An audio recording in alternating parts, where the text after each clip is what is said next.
Dun, dun, dun. We back, we back, we back, we back, we back, we back. We are back. Holy late night. What's the price? Late night live right now. Let me go live over here on Instagram quick fast. Late night live. What's going on, people? We are back at it. It's your boy Friday Ricky Dread here with another live for your head top. I'm not gonna lie. I kind of missed doing some podcasting. You know what I'm saying? We had a week off this week, no episode this Thursday, and there was no episode this Monday. And I was saying to myself, well, God damn, what am I gonna do with myself? Not, but hey, still keeping super busy. I'm currently working on a documentary. I'm in the editing phase of the documentary, so look out for that. Probably gonna drop it maybe this weekend, depending on when I finish it. Big salute to everybody who's popping up on Instagram right now. You know what I'm saying?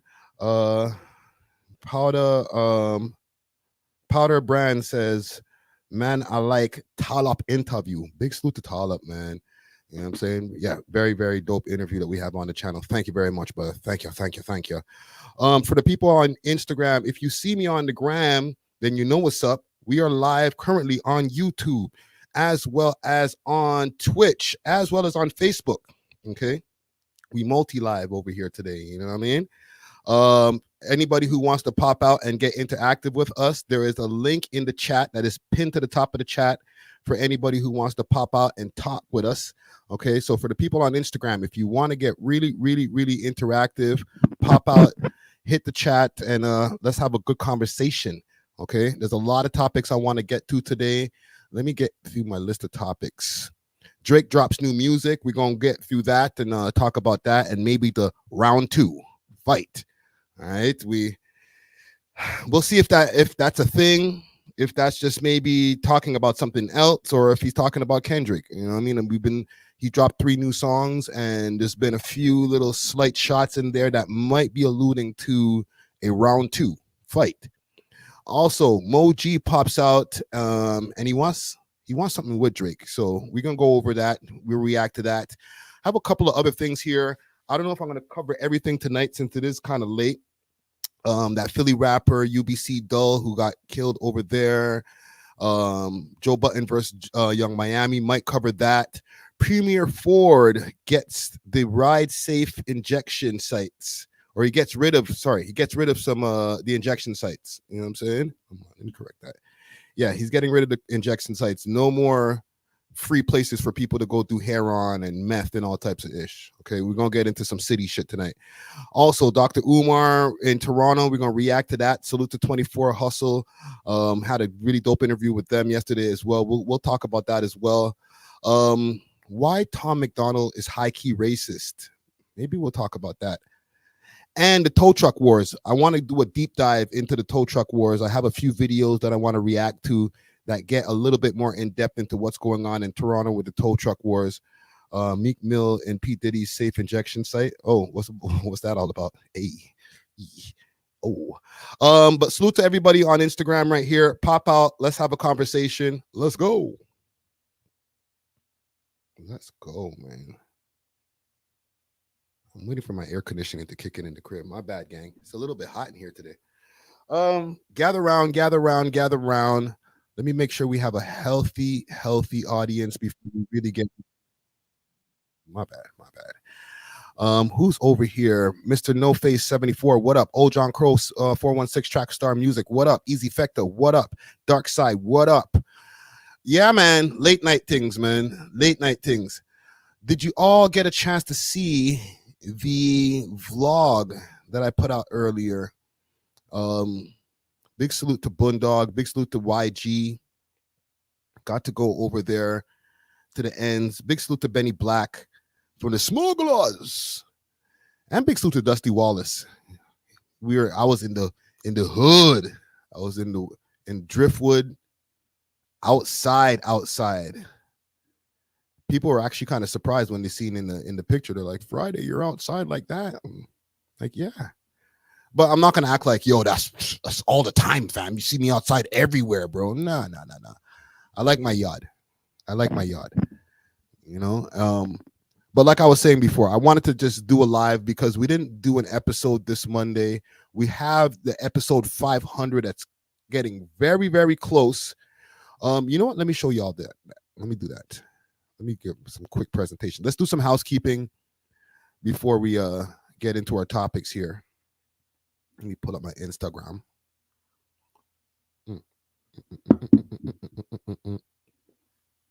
Let's see. Let's go to the We Love Hip Hop page. And that is probably where I have the information. Here we go.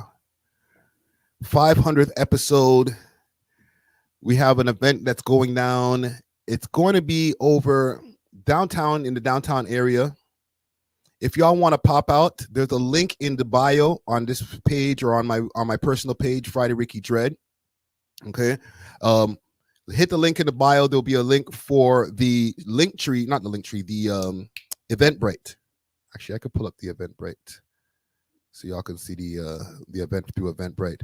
But we're celebrating our 500th episode this Friday between 7 p.m. to 10 p.m. We're not going to be doing no late night thing, no starting late type bullshit.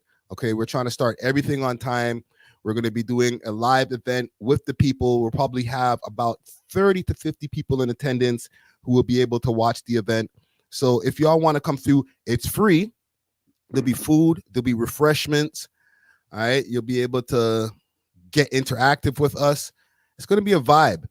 Let me pull up the other flyer so y'all could see the Eventbrite. And like I said, the link is in the bio if y'all want to check that out.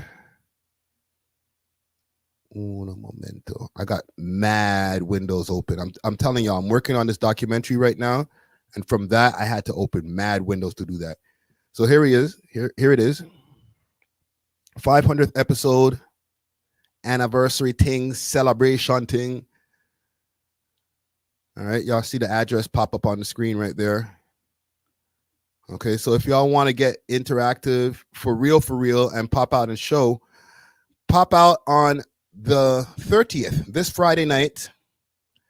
You could just hit the Eventbrite. There's no monetary value or anything that we're asking for from the Eventbrite. So just hit the link in the Eventbrite and you'll be able to get a free pass to come through, get some food, get some drinks, and enjoy the show. You know what I'm saying?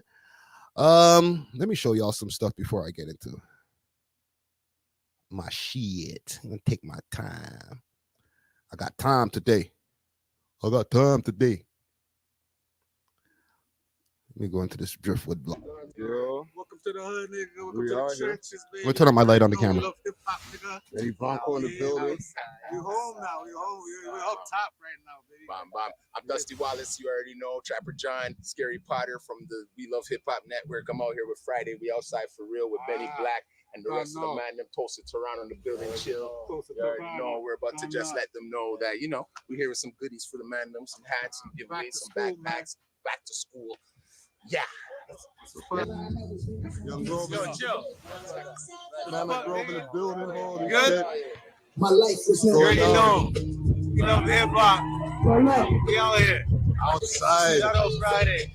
Run it back is on the court. I'm good. No, I thank you. repeat, run it back is on the court. Team run it back. Salute to BFR Bundog who was over there too doing his thing. Tournament every year. Timeout.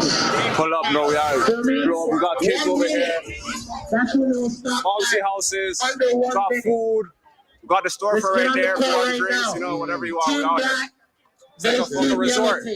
I don't know if y'all could really see the color that, like the you know, the lighting over there, because it was a kind of a not the brightest of days. The lighting is not doing justice right now to YG's fit. You know what I'm saying? He's got the salmon colored fit going on, right? With the matching hat. He didn't have salmon colored sneakers. He had the crisp white sneakers. White. This shirt is a white t-shirt, but he had the salmon colored cap with the some kind of sweatshirt or something tied around his waist. Nigga swagging, bro. I'll put up Driftwood Resort. You see the man with the ski on. You just You got to be at these kind of events to like really get the inside knowledge. You know what I'm saying? Like Bundog was in attendance. He wasn't masked up the whole time. He doesn't walk around with a mask 24/7, but he knows that cameras is going to be on him. So, you know, when he's playing ball, he got to run it with the mask. Who's the banana coach over here too?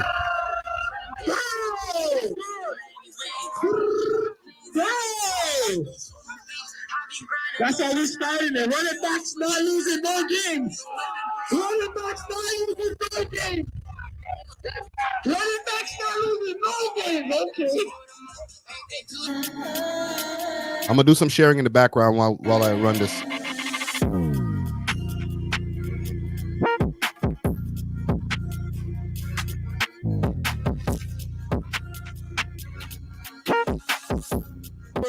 Turnover, fast break. All the way, left hand. Okay.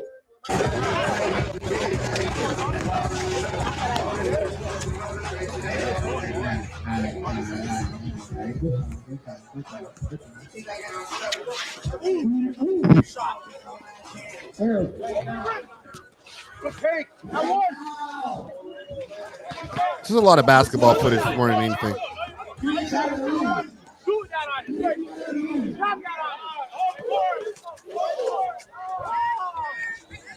Breaking niggas' ankles out there.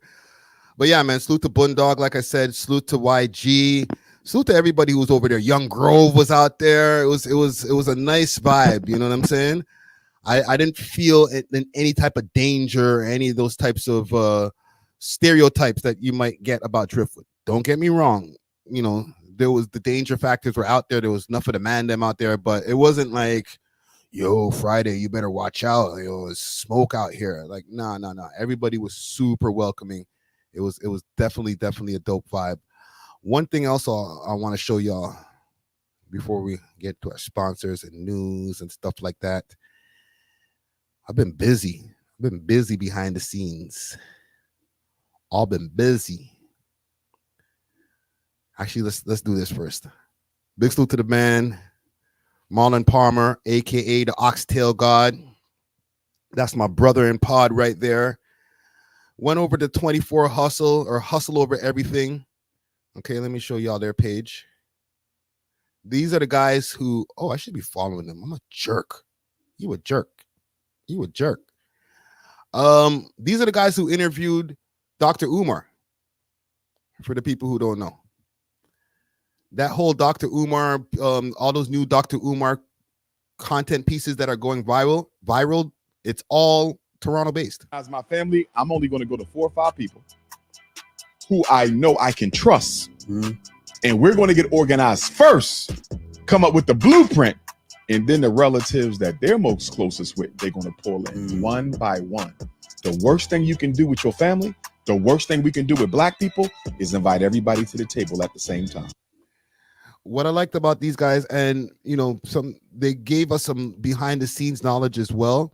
Oh, they got covered by academics too. Just talking about whatever Pyru or blood, whatever they're doing. He's still rapping about killing and murder. Like, what are you talking about? These rappers don't grow. That's a fact. I agree with that.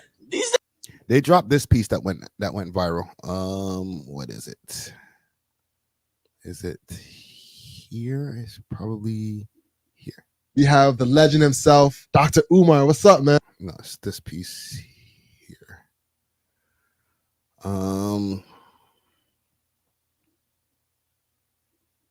What has been the sum benefit to Black people of 50 years of hip hop? This clip right here. Outside of economic advancement, what was the economic advancement of Black America because of hip hop? It's the biggest export. Everybody in the Black community. I'm gonna ask you again. Yes, sir. How did Black America benefit from 50 years of hip hop? And don't give me individual rappers. That's right. So these guys hustle over everything. Big salute to the man. Them, yeah, had a really dope interview with them, and the way they did it in style. Okay, they had the boy Friday Ricky Dredd in attendance. And Marlon Palmer in attendance. Yo, Marlon got his own GIF.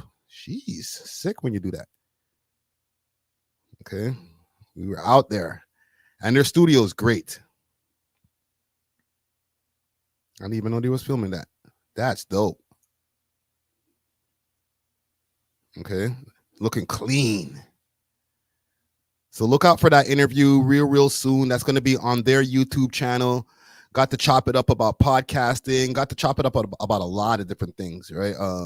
You know, the Black community, about hip hop. We talked about a lot of stuff. I don't know if they're going to put out the full interview, but we did about 2 hours and 40 minutes of podcasting. So that should be a really special episode. And one thing also I got to say about the boy Marlon. He's one of the podcasters that I put the highest respect on, because him, like myself, have been doing this 7 years. He's going on his 8th year. I'm going to be going on 8 years next year. And we're the only two. All right. Don't get it twisted. We are the only two podcasters in Toronto, in this urban scene, who have been doing it this long. All right. Never, ever forget that. Man, and we're not, none of us are planning to stop. The way Marlon's passion is for podcasting and just what he's gone through in the game, the multitude of different co-hosts that he's had, and same thing with myself. We are dedicated to this podcast shit. So big salute to Marlon Palmer, aka the Oxtail God, and look out for their podcast as well. Every Wednesday, the Extra Gravy podcast, all listening platforms, and I think they drop their videos on Thursdays. All right. Quick thing before we continue: big salute to the sponsors. Big salute to Diamond Club. They got delivery all over the GTA and across Canada. If you need some of that piffity piff, some of that loudity loud, all right, tell them that I sent you. All right, use the code We Love Hip Hop if you want a discount, and if you want to find them, hit them up on their Instagram page, Diamond Club _Canada. Also, I want to send a big salute to Only Loud Canada. They got some really dope piff, and they have delivery across the GTA and across Canada too as well. Okay, I'll give a quick read of what they have over here. They say our mission at Only Loud is to redefine the cannabis experience by curating the finest, most exclusive strains and collaborating with the top growers nationwide. We are dedicated to providing our customers with an unparalleled quality of sophistication, embodying the lifestyle that celebrates the artistry and elegance of cannabis consumption. It's not just a product, it's a lifestyle. Hit them up on their Instagram page, Only Loud Canada. Tell them that We Love Hip Hop Boys sent you. I can't even talk today. Jesus Christ. Topics. I went through the topics already. I think we should get into some of these things here. Let's go this 100 gig shit here while I have Instagram open. Let's see if there's been any updates on the 100 gigs for your head top. 100 gigs for your head top. So there was some inklings that Drake might be coming back with a part 2. Hold on, let me look up this page properly. Plot. Where's this plot twist page now? Let me spell it properly. Plot twist. They've released a few tunes. A question, even as I go through some of the stuff that's in here. What's this here?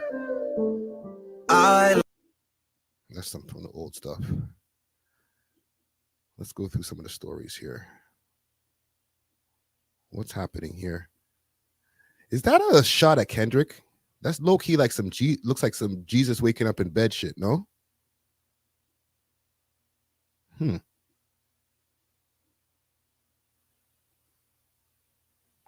gigs. If his 100 gigs is a huge success, our building will hold on. My bad. If his, and I guess they redacted and put 100 gigs is, if his 100 gigs is a huge success, our building will collapse and you will be crushed. It's getting cryptic in this. All right. Big salute to Dennis Grams, young Aubrey. What's going on here?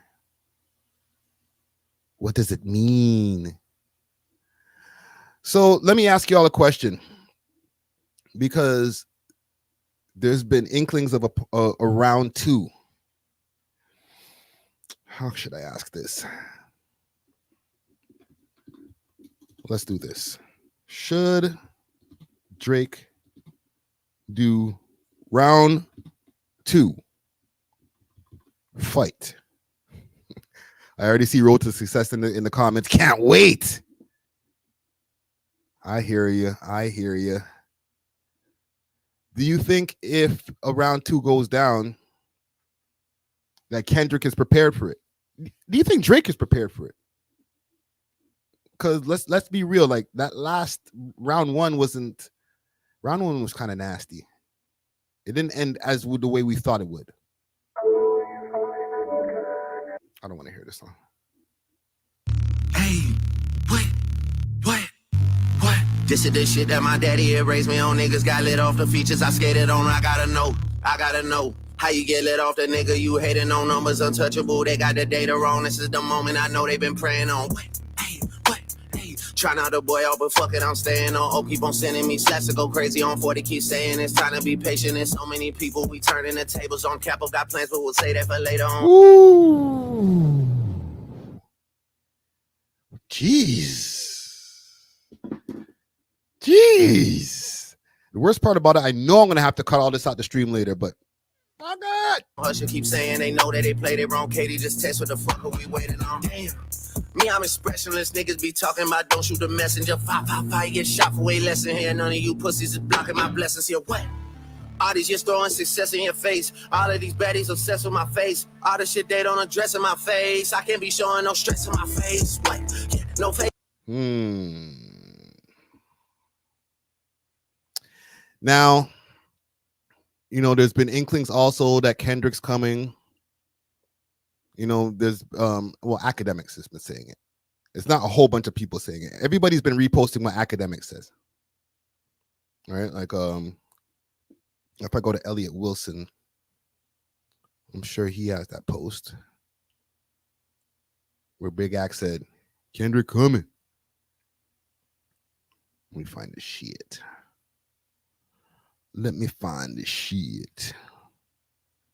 This nigga posted a lot. Here we go. Oh, let me clap this up real quick. DJ Head saying, Dot don't talk to nobody, especially Ack. I'll even quote tweet. I got a quote tweet on the phone. DJ Head, I'm the greatest single journalist you've ever heard of. I want to put that out there. And I'll tell any nigga that's in the industry.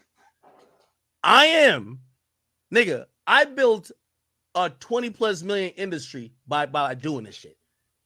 I played Drake's video and Drake had to ask me, how'd you get it? When I tell you something came from or something I know when it comes to Kendrick or whatever, I don't give a fuck who Kendrick is. I don't give a fuck about none of these niggas.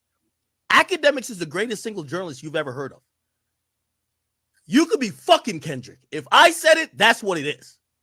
Let me be clear. I don't need to talk to the artist. I don't need to talk to the artist. How much shit did I break about Young Miami? You think I ever talked to her? Nope. I told you Drake has hit me like, wait, what the fuck? How'd you know about this? Y'all think that Kendrick is dropping just now? What are we right now? We're the 27th. Possibly, let's say early September. Let me check out the Fridays. We have, hold on. I'm just checking the calendar in the background. September 6th, September 13th, September 20th, and September 27th. Which one of those dates do y'all think that Kendrick will drop? And if Drake is saying that he's ready for a round two fight, if that's happening, what did they know that we don't? Okay, let me ask, that's two questions that I have for you guys in the audience. What do they know that we don't? Because obviously in the industry, people get more information than what we get.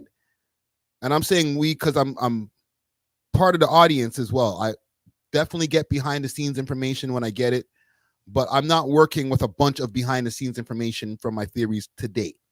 Okay. I'm not going to lie. I haven't even hit up Drake and asked him shit about this. I'm not the type to do it. Right. If he wants to divulge information to me, fine. But I'm not the type to be like, yo, what you gonna do next? Yo, bro, what are you gonna do next? It's just not my thing. You know what I'm saying? I'll leave that to like the guys like Ack and different guys. And don't get me wrong, I don't think it's me being a bad journalist. I'm the home team, bro. Ack is definitely getting the streamlined information. When am I gonna go ask him the same question that Ack just asked him? The nigga stream every day. Change it cause I'm at the top and there's no one on top of me. Niggas be wanting a verse for a verse, but man, that's not a swap to me. Drowning in compliments, pulling the backyard that look like Metropolis. I think I'm selling a million. These are some of the leaks from the, or not the leaks, some of the more 100 gigs. He's probably at like 150 gigs at this point. Jesus For Christ. sweet man, I guess I'm an optimist. Born in Toronto, but sometimes I feel like Atlanta adopted us. One time. What?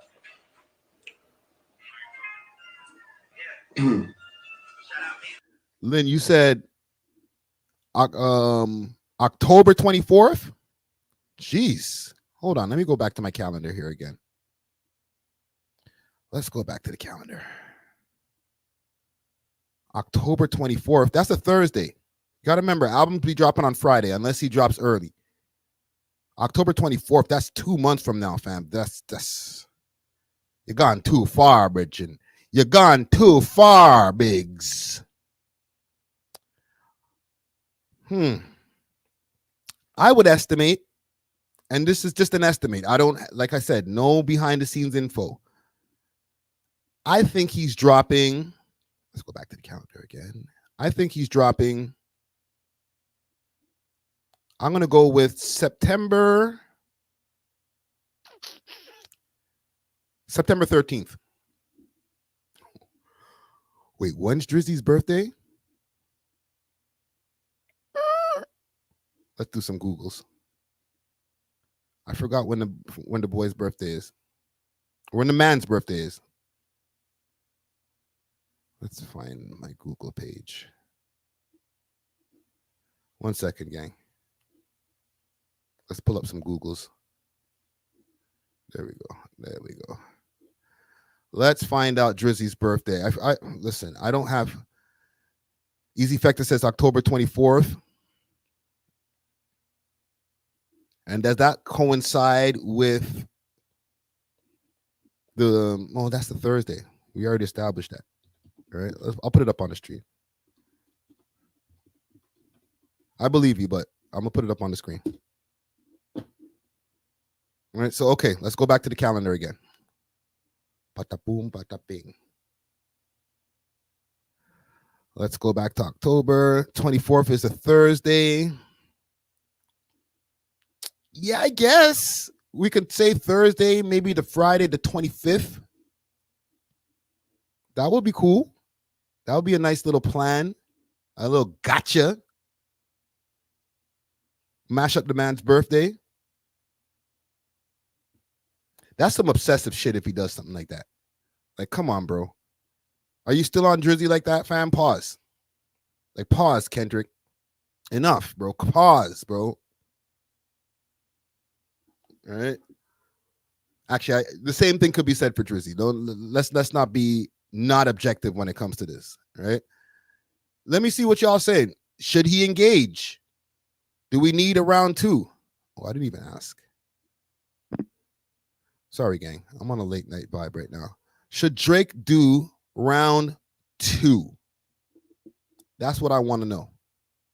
Okay. I put up the poll there. Let's go back to this 100 gigs for your head top. Big salute to my clout chasing cat over here. Big Randy in the building. Change it. Here's the thing that is kind of weird with all of this release of all of these videos and things like that. I think he's bucking the label. Because even when you go look at some of the stuff here, like these songs, if I go and check on Spotify right now, and I'll run it and I'll go do a quick Spotify check because I'm sure nothing's out yet.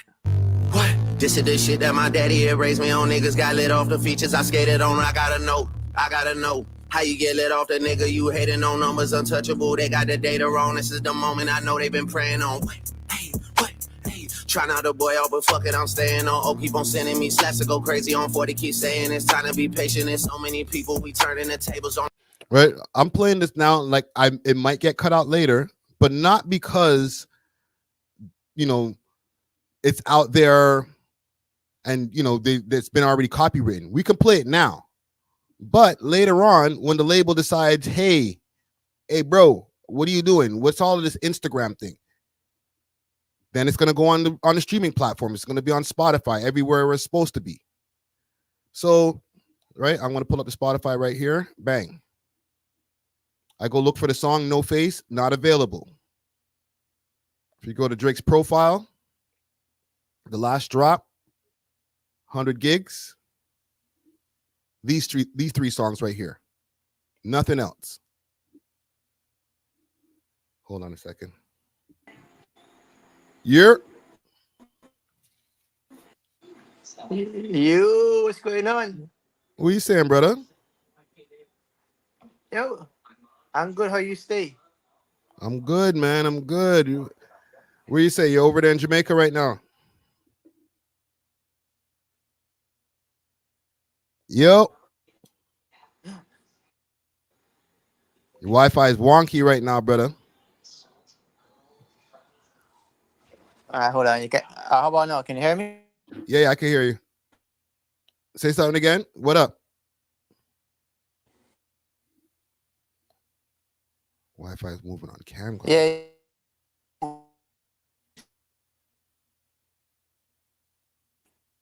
Hit me back when you're in a better Wi-Fi area, brother.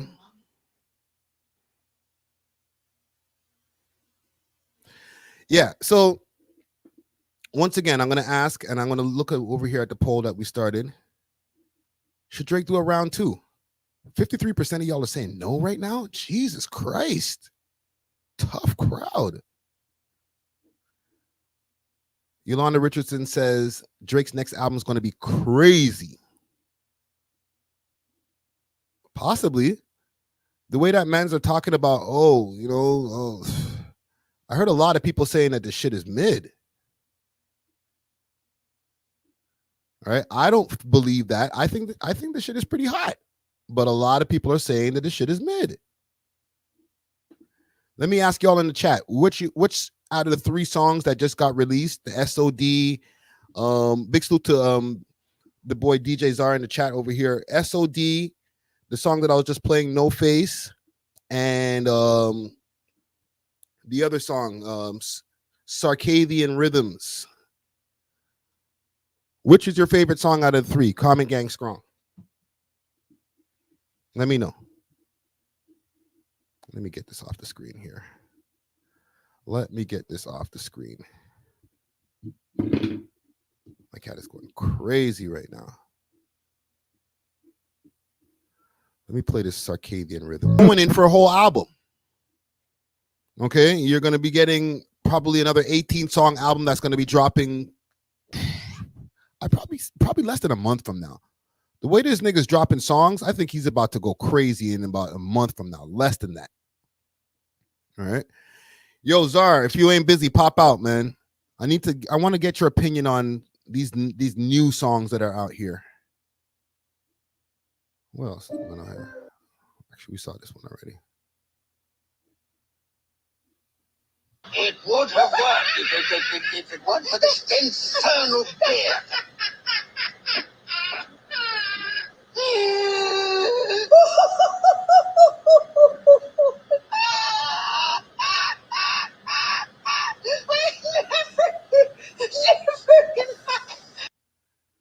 This is shit I don't understand.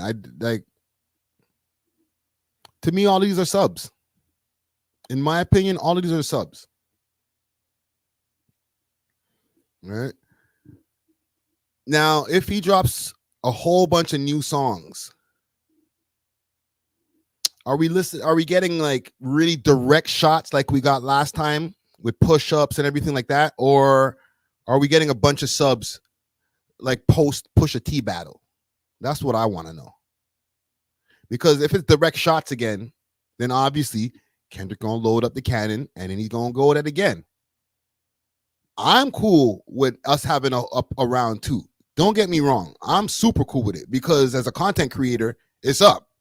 Everybody gonna eat. However,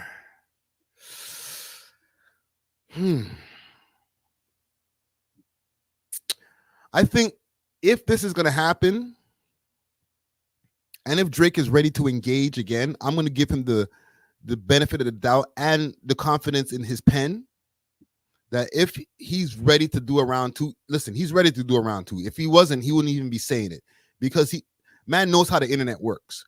If you allude and you say, oh, round two and things like that, then most likely the internet's going to run with, oh, is it going to be a round two? Is it going to be a round two? And if you don't do it, then people are going to be like, why did you pump fake us for? What was that all about? So it's like the people say in the street, don't pull out a gun if you ain't going to shoot it. You know what I'm saying? So I think with him saying this, we're going to get a round two. And with that being said, if we get a round two, there must be something that this nigga knows that we don't. For him to be saying, you know what? I don't care what happened last time. I'm ready to go again. He must have so much information, so much clips loaded up that he knows that victory is just inevitable. There's no way that he could lose. Because if Drizzy goes for a round two and then he takes another, I won't say a beating, but if he takes another loss, he might Big Daddy Kane himself. He might be out of the game. I really don't see it happening. But bruh, don't engage unless you are completely, you got the Uzi, the AR, everything loaded up, my G. That's all I'm saying. Let me show y'all something quick, fast. Still on this topic. Salute to What's the Dirt. He's about to drop. Sometimes I feel like DMing this nigga like drop.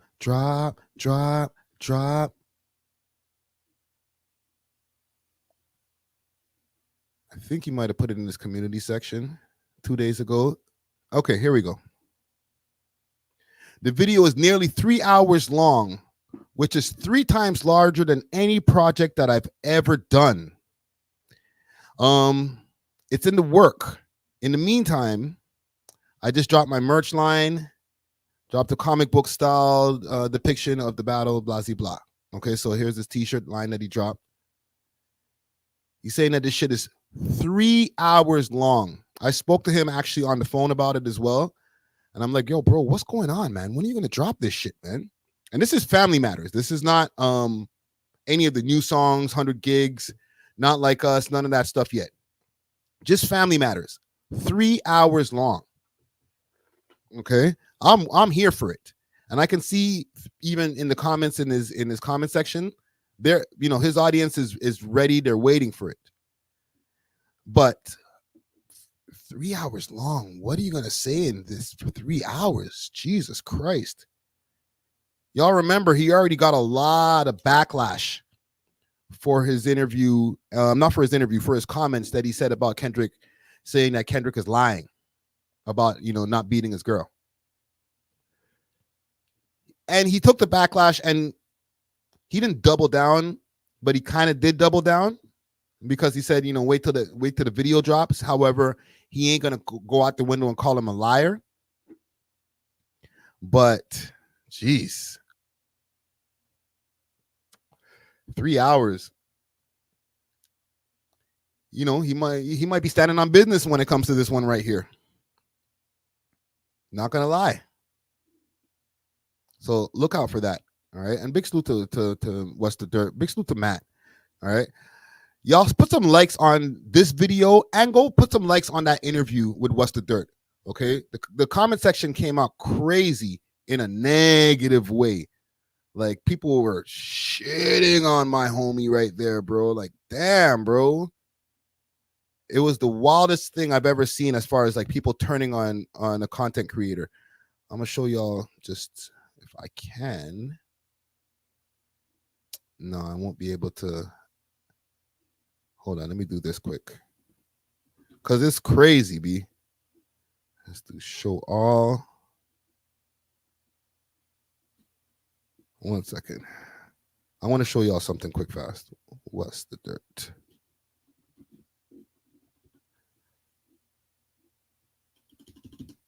Let's do that. We'll go to the analytics. Sorry, I have to do some of this in the background because I can't be showing everybody my shit. You know what I'm saying? Let's go here. I'll show y'all what I'm searching for in the background here. Cause Jesus Christ, niggas went crazy. It's this and B. Okay, like to dislike ratio. Channel average 93%. This is 49% like dislike ratio. You know what that means? And y'all can see that on the screen, right? You know what that means? That means, as far as the likes, there was 104 likes. 104 likes, which is great. Amazing. 111 dislikes. Because the man put up a tweet. Jesus Christ. Like, ease up. But yeah, salute to Drizzy Drake. I'm going to keep the poll running right now as far as what y'all think about him doing a round 2. And we'll keep it moving. We'll keep it moving. Staying in the Drake lane, but just moving a little bit out of and bringing it back over here to Toronto. The boy Mo G. He popped out. I don't know if y'all know who Mo G is, for the people who are not over here in Toronto. Mo G had some classic tunes. Let's pull up here. Mo G sends Drake a message on Instagram. Drake, you see this? Shout me. Okay, I don't know what's that about. Let me see if there's been any updates on this Mo G thing. No updates. No updates. So I don't know what Mo G's. Last time Mo G popped out, they were cool. That's the last thing I remember. That Mo G and Drake, they linked up and everything was cool. I think there's an image on Google of that. Drake, Mo G. Hold on, who's popping up over here? Yo, what's good, chat? What's good, Friday? DJ Czar in the building. What are you saying, brother? Just out here, man. Yo, I had so much issues uploading this episode to YouTube. Like, it would get stuck at like 84% for like days, bro. So the last 3-4 days have been hectic. Yeah, I had to get a hard drive. But yeah, man, besides that, glad to be here. What's up, everyone in the chat? That's crazy, dude. So, you know what? We'll talk behind the scenes because this might be something that I can help you with to stop that from freezing like that. But has that ever happened to you or no? Yeah. That's happened to me before. But then a lot of the times it'll be some kind of corruption with the file, and then I'll go look at the end of the video, and like the end of the video is messed up, and that's why I wouldn't upload. You know what I'm saying? Okay. But let me ask you as a DJ. Yes. Okay. We'll spin back around to this Drake topic quick fast. What are your thoughts on the 3 new songs? Let's start with SOD minus Yachty now. Yo, honestly, I liked all the songs. Like, I feel like these are all like at least like 7 out of 10 Drake songs. You know what I'm saying? But I think because of the like reputational damage, I feel like there's a perception change of Drake. You know what I'm saying? And me and Natural also talking about this, where it's like the new generation, they're getting put onto Drake at like the tail end of his career. And this is like probably the most defining moment for Drake for them. So I was like, we were almost comparing it to like, it's almost like how my generation saw LL Cool J, where it was like almost a thing of the past. And I feel like there might be an argument for saying that Drake is at that point of his career perception-wise because of the Kendrick beef. But I don't know. Y'all let me know in the chat. Like, am I just like talking on my ass? Like, is this valid? Because So I you're think there saying- is an argument to it. Because of the Kendrick beef. So if there was no Kendrick beef, do you think that the young, like, do you think that he was going to go on that path anyway where, you know? Nah, he had the cheat code because he had the IG. He was like relevant with the youth, not in that way, allegedly. But like, you know what I'm saying? Like he kept up with the trends. So he didn't really, it didn't really feel like he was like an old guy in hip hop. Like he still felt very like current, you know? Wait, whoa. Is that what it feels like now? I think that could be the reason why we're not seeing the same like Billboard results, or like why like people aren't like freaking out as much about the tracks. Is the Drake stimulus package over?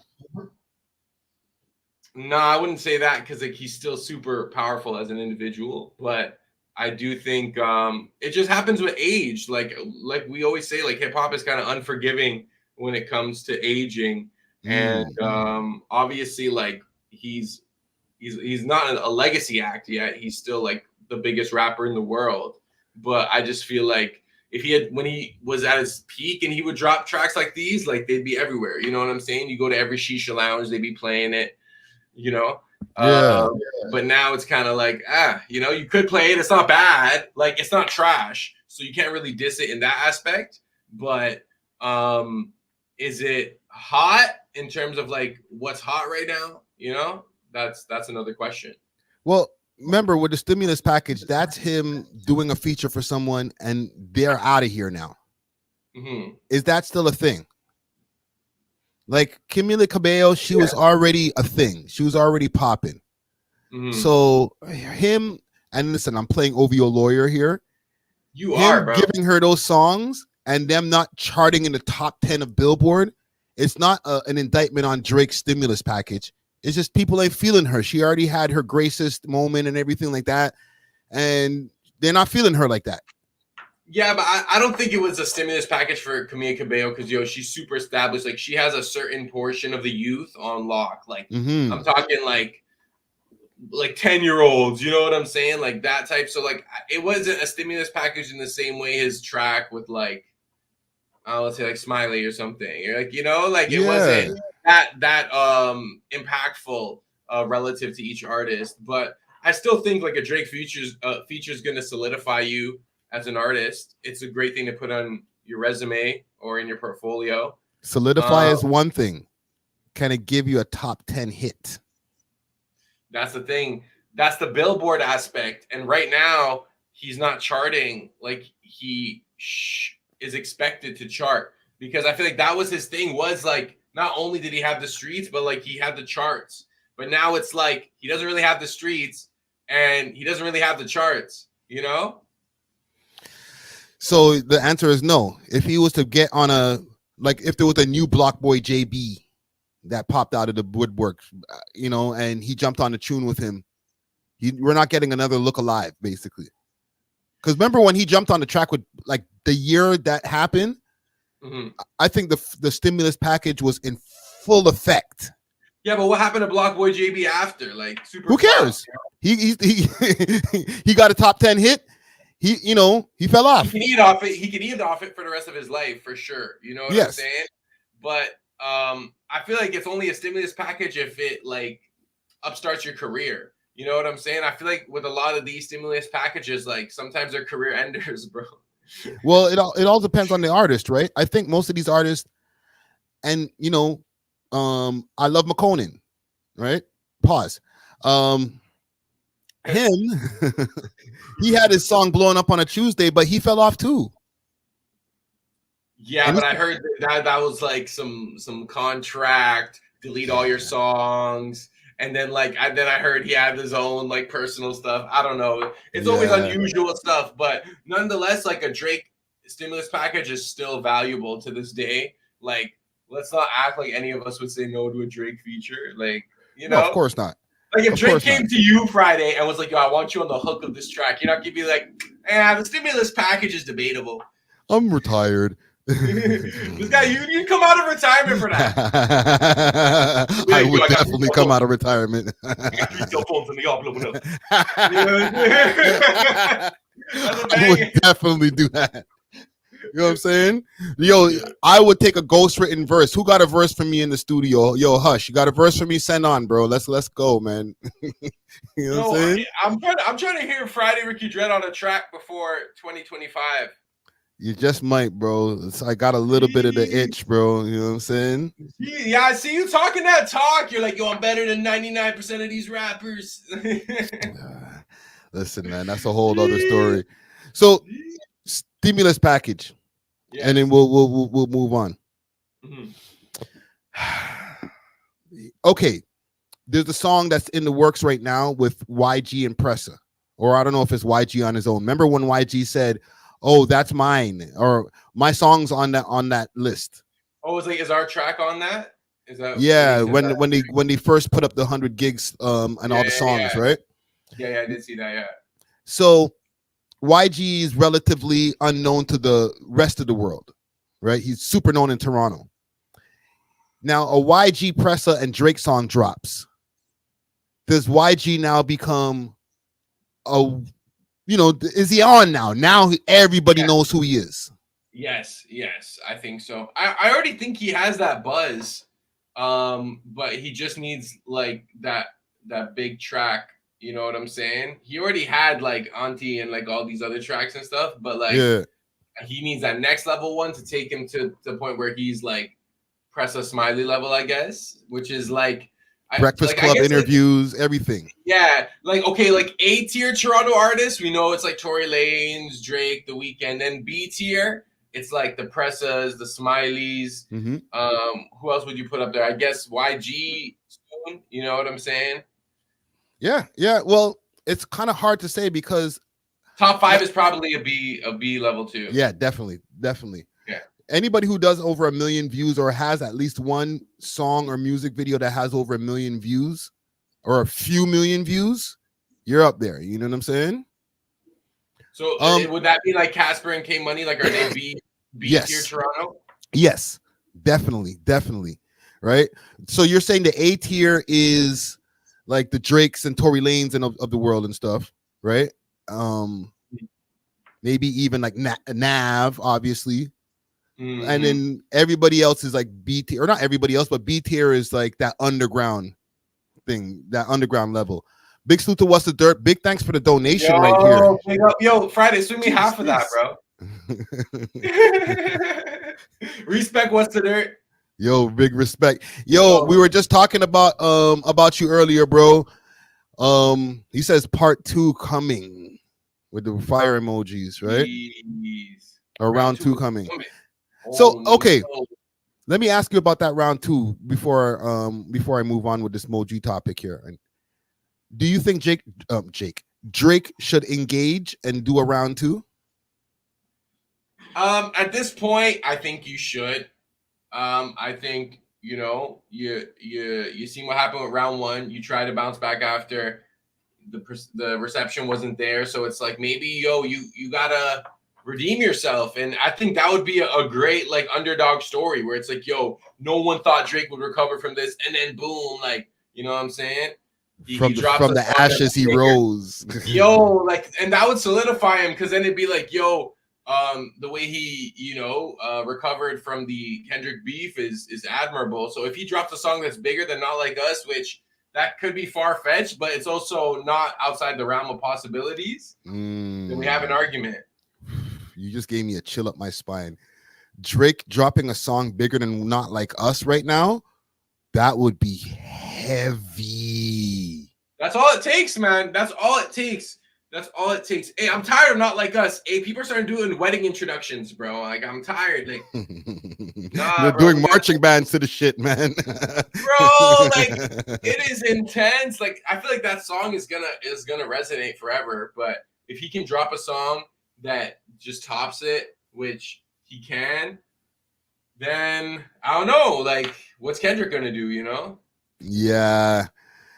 Well, it to be determined. You know what I mean? Yo, Matt, if you got time, pop out, man. pop out and show, pop out and show. Not niggas, but you know what I mean. Well, you could say it. You know what I'm saying? We'd love to get your opinion on some of these topics here. What's your thoughts on this Moji post that I showed you, that I was showing earlier? Can you remind me? Oh, you're saying he like posted like telling Drake to message him? Yeah, what's that about, bro? Hold on, let me put it back up on the screen. There we go. What's that about? See, Drake, you see this? Shout me. This could be a number of things. This could be asking for a favor. This could be checking in. This could be seeking opportunity. I feel like you wouldn't tell Drake to shout you unless like there was something, you know what I'm saying, important that you wanted to ask or request. Like, why couldn't you just shout him and be like, if it was like him wanting to check up on him, for example, you could be like, yo, you good, bro? You know what I'm saying? He could shout Drake, but he's like, yo, Drake, shout me. So it's almost like, yo, did Drake do something wrong? Like, what? And why is he doing it publicly? Why doesn't he just DM him?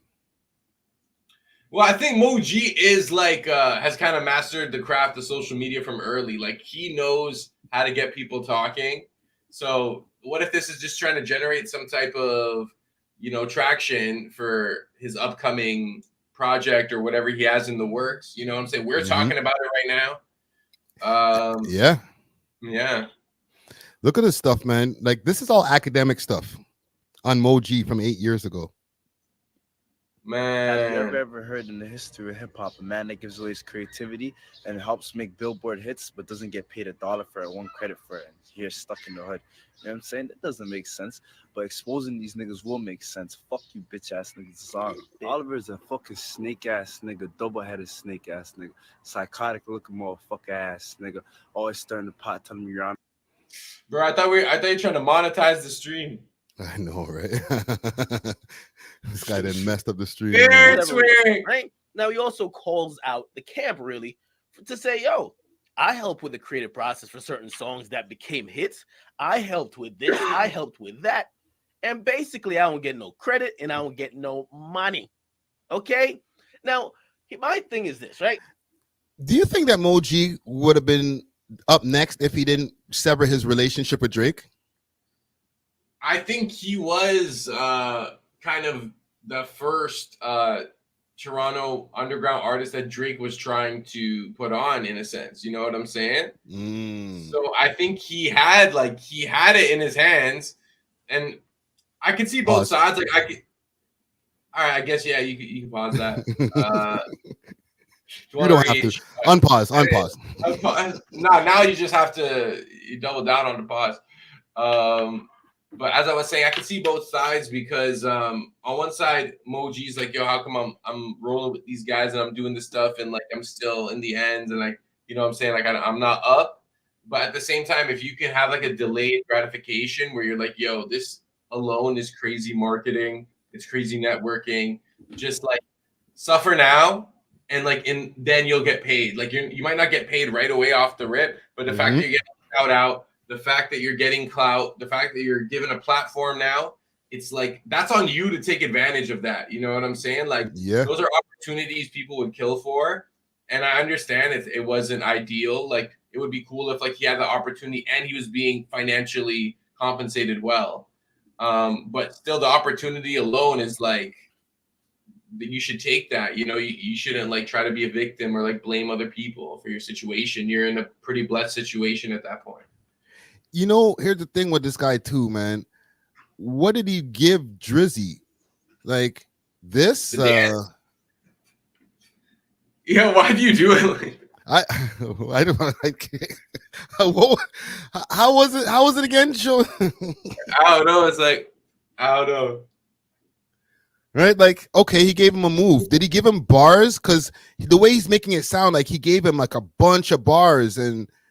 You know, the man never gave him his credit for, these serious songs. All I heard Drake say is Moji with the dance moves. Well, we don't know what's like been recorded at the studio or when they're dropping demos and stuff or just bouncing ideas off each other. There are a lot of things that go uncredited. So we shouldn't like maybe underestimate his input, but I still think his reaction was unprofessional. But obviously, like there was a lot going on around him, and you know, without proper guidance and you know, with people in your ear, you're not going to make the best decisions. Yeah. So and I guess they resolved that. Yeah. After he took a ass whooping, sure. we could be cool. You remember when his face was butt up, bro? He got crushed, Yeah, bro. that was bad. That was bad. He got super crushed. I don't even want to put it up on the screen here. You know what I mean? Yeah, allow it. Like we see but it.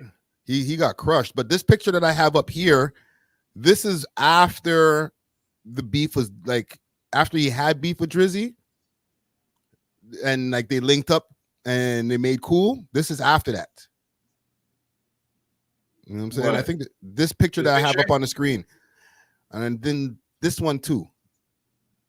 Right? This is when they squashed the beef.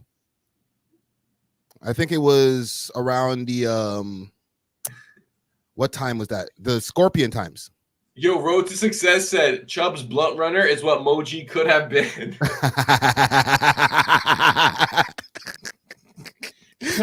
Blunt runner. He could have had that job right there, man, full time. You know what I mean? Yo, how much would you accept as a salary to be a blunt runner? Nothing. Nothing. What if it's like 6 figures? If it's 6 figures, then we might have to have a conversation. Like there is 24 hours in a day. You know what I'm saying? Like, I just feel like I don't want to be known as somebody's blunt runner. That's kind of disrespectful. You know what I'm saying? For sure, in terms of like the power hierarchy and like respect, like Yeah. it's definitely not the best. But yo, chat, how much would it cost for you to be like a blunt runner or like a roller for like a celebrity? Where it's like you drop your job, you travel with them full time, and your sole duty is to grab blunts and roll them. See, the man said I drop feel your like job. yeah, that's right. Yo, you can't. Yeah, this is a full time. You got to travel with them, and keep in mind when you go to these places, you go to Budapest, you got to find kush and blunts in these foreign countries. You know what I'm saying? You got to find the kush too, bro. Yo, I bro. guess. Yeah, I guess. Yeah. I mean, what you think you're just gonna roll it? Who's gonna? Then there's another guy just for the kush. Maybe I don't know. You're not gonna send the artist to go get it. Somebody's got to go get it. You got to worry about smoking it. You know what I'm saying? But the art, like the blunt runner, you really get it. And you get to smoke for free. You probably get to smoke for free. You probably get to be in some pretty, high end circles. So I would say I'd probably do it for like a year for like 2 bands a week. 2 bands a week? And like everything played for. You should have asked for a little bit more, man. You should be, and we're live what is too. the I can't even experience? edit this out, man. I'm gonna have to edit it out later, bro. You might have to. He said 5. Not like your entry level blunt runner, 2 bands a week, and like everything's paid for, so you just get to stack up. They're gonna pay for food. Yeah. You know What are y'all saying in the chat? For 1 year though, 1 year, I wouldn't commit to the 2 bands a week for my life. 1 year. Okay, for 1 year. So wait, that's in like, the chat. Okay, but that's after tax, eh? That's after tax. That's not before tax. So like that's actually 6 figures. You know what I'm saying? I'm going to my calculator. 86 take home. 86 take home. So that's probably like a 120. So that's 96,000 for the year. That's not bad. 100. Well, then that's a little bit over 2,000 a week. Keep in mind, you're not paying for accommodation. You're not paying rent. You're not paying transportation. You know what I'm saying? You just got to worry about your cell phone bill and your credit card or whatever subscriptions.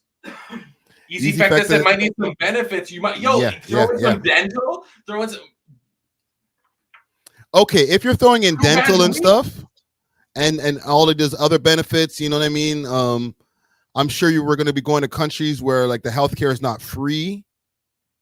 Yeah, 2 bands a week is not the worst with everything included. Everything included, though. Everything included, yeah. Like, how much are they expected to make? Like, they probably make less, bro. You think They just so? get to roll. I don't know how much these like people who roll with these celebrities, like I don't know how much they get paid, or like if they just get paid in like lifestyle and chains, and then they get a little allowance. Yeah, you know, a lot of people will take that and be like, "I'll take that right now."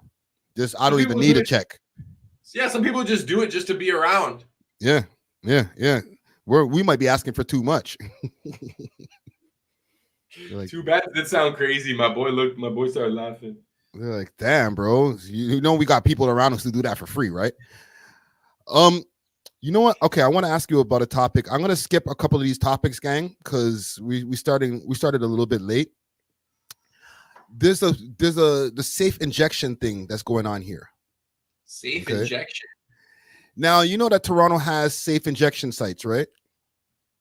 Oh, yeah. So Are places they that you still can open? go, or not us, because we don't do hair on, but places where hair on addicts and meth heads can go, and they can go bang their needle. They get a clean needle from the place itself, and they can sit there and do their drugs and stuff like that, right? There's about 6 of them, I think, that there is, or maybe 6 to 8 of them that they have over here in Toronto.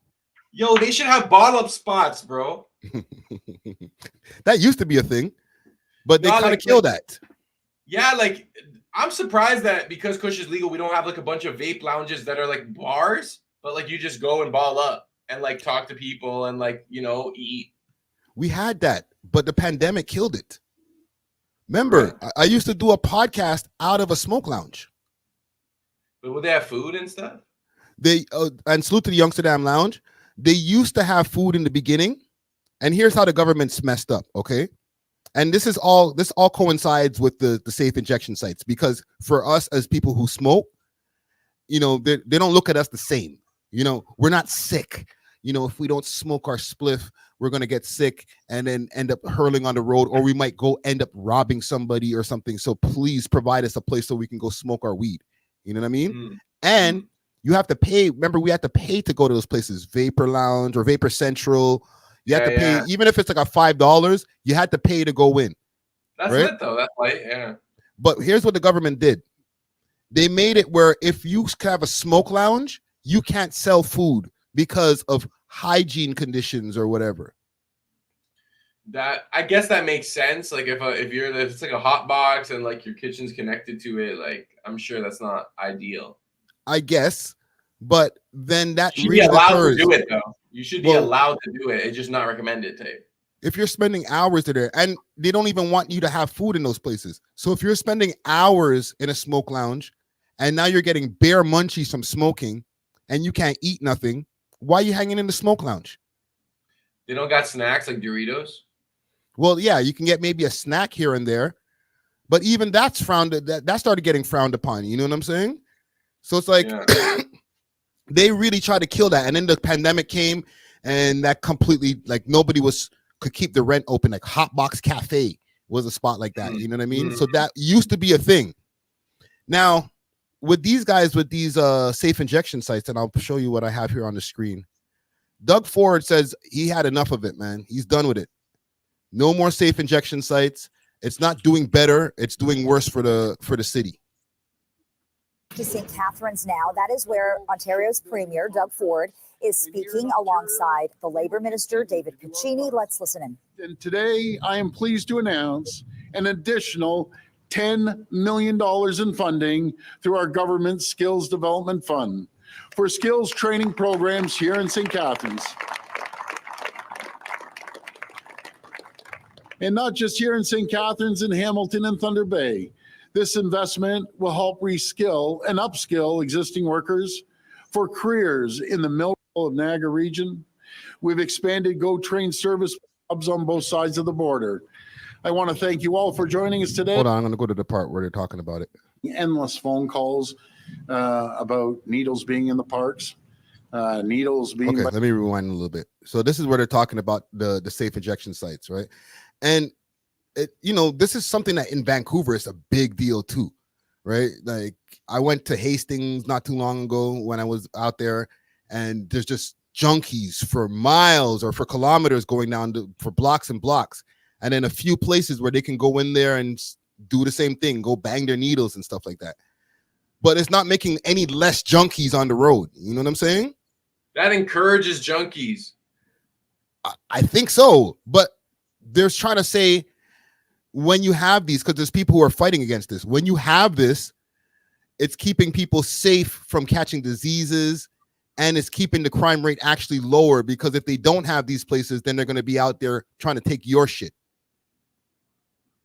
I could see that there's like some preventative measure there, but I still think you're encouraging it. And I'm not saying we should criminalize drug addiction, because I don't see that as a crime per se. I think it's more of like a disease or like a mental health or a physical thing. Yeah. So it's been deemed more of like a mental health issue now at this point, right? I feel like there should just be like mandatory like counseling. Like you get caught in these areas, you have to go to like a AA type of meeting, and you have to like actively try to get off it. Because like right now you're just promoting safe use. You're not promoting non-use. Yeah. Let me play a little bit more of Mr. Ford here. Announced as well. Just curious what your thoughts are. How do people who refuse treatment go about making that transition themselves? How do you get them into programs and services that you want them to get into? Well, you know something, I just don't believe these safe consumption sites. I've listened to the people in the neighborhoods. I've consulted with them. I've been getting endless phone calls about needles being in the parks, needles being by the schools and by the daycare. That's unacceptable. What we believe in these heart hubs is we're putting $378 million into supporting people with primary care, mental health services, addiction care and support, social services, employment support, shelter and transition beds, supportive housing, and other supplies and services. He's spitting. Including naloxone and on-site showers.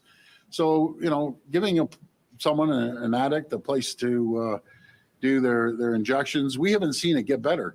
This was supposed to be the greatest thing since sliced bread. It's the worst thing that could ever happen to a community to have one of these safe injection sites in their neighborhood. The other problem I have was with the federal government. Hold on, he's going in.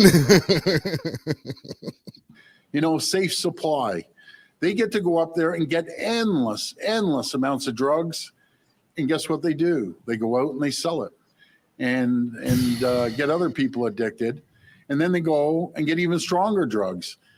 But as far as I'm concerned, the federal government's the biggest drug dealer in the entire country. Woo! It's unacceptable. It needs to stop. We need to get rid of safe supply. We need to put money into treatment, detox beds. That's what we need to do, not continue to give Don DeMarco. People free drugs. Let's go. Listen, I ain't mad at you, Dougie. Yo, he was spitting. He was spitting. I'm not always in agreement with Doug Ford, but he was spitting right there. He said the federal government's the biggest drug dealer. Facts. Yo, they're giving people free drugs. Not even just regular, heroin, mate. Well, there's also those methadone clinics, right? For people who are trying to get off of heroin. But the stuff that's in methadone is just like a base of heroin. You know what I'm saying? So when people take that, that's another drug. So you can literally take that and just sell that too. Yeah, some people do that. All right. So now, okay, he's saying his solutions are, just having all of these different resources for people so that they can be better humans, basically, and get off of drugs or preventative measures so that they don't even get on drugs in the first place. Do you think that's a utopian mind state, or that's even possible? I think it's possible, but we'd have to, in a way, sacrifice some of the liberties that we get from the government. We'd have to have a more forceful government, like that you see in countries with stricter rulers, So it'd have to be like, jail or get clean. You know what I'm saying?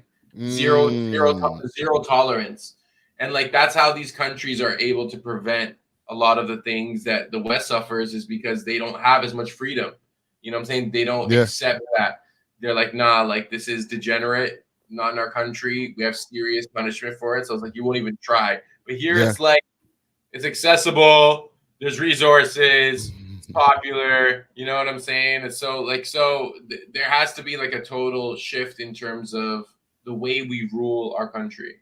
Yeah. There's countries where if you get caught with drugs, like you're going with the smallest amount, like you get caught with weed and you're going to jail. It's like, Jesus Christ, bro. Like it's just it's a dime bag. Look what happened to Brittany Griner. Yeah. She got caught with a vape pen and they had her in Russia. They had to trade an arms dealer to get her ass back. But she was dumb. Why are you bringing weed to Russia? Well, they learned her, right? But who do you think you are? Like, yeah. Yeah, but like you said, there's rules to this shit.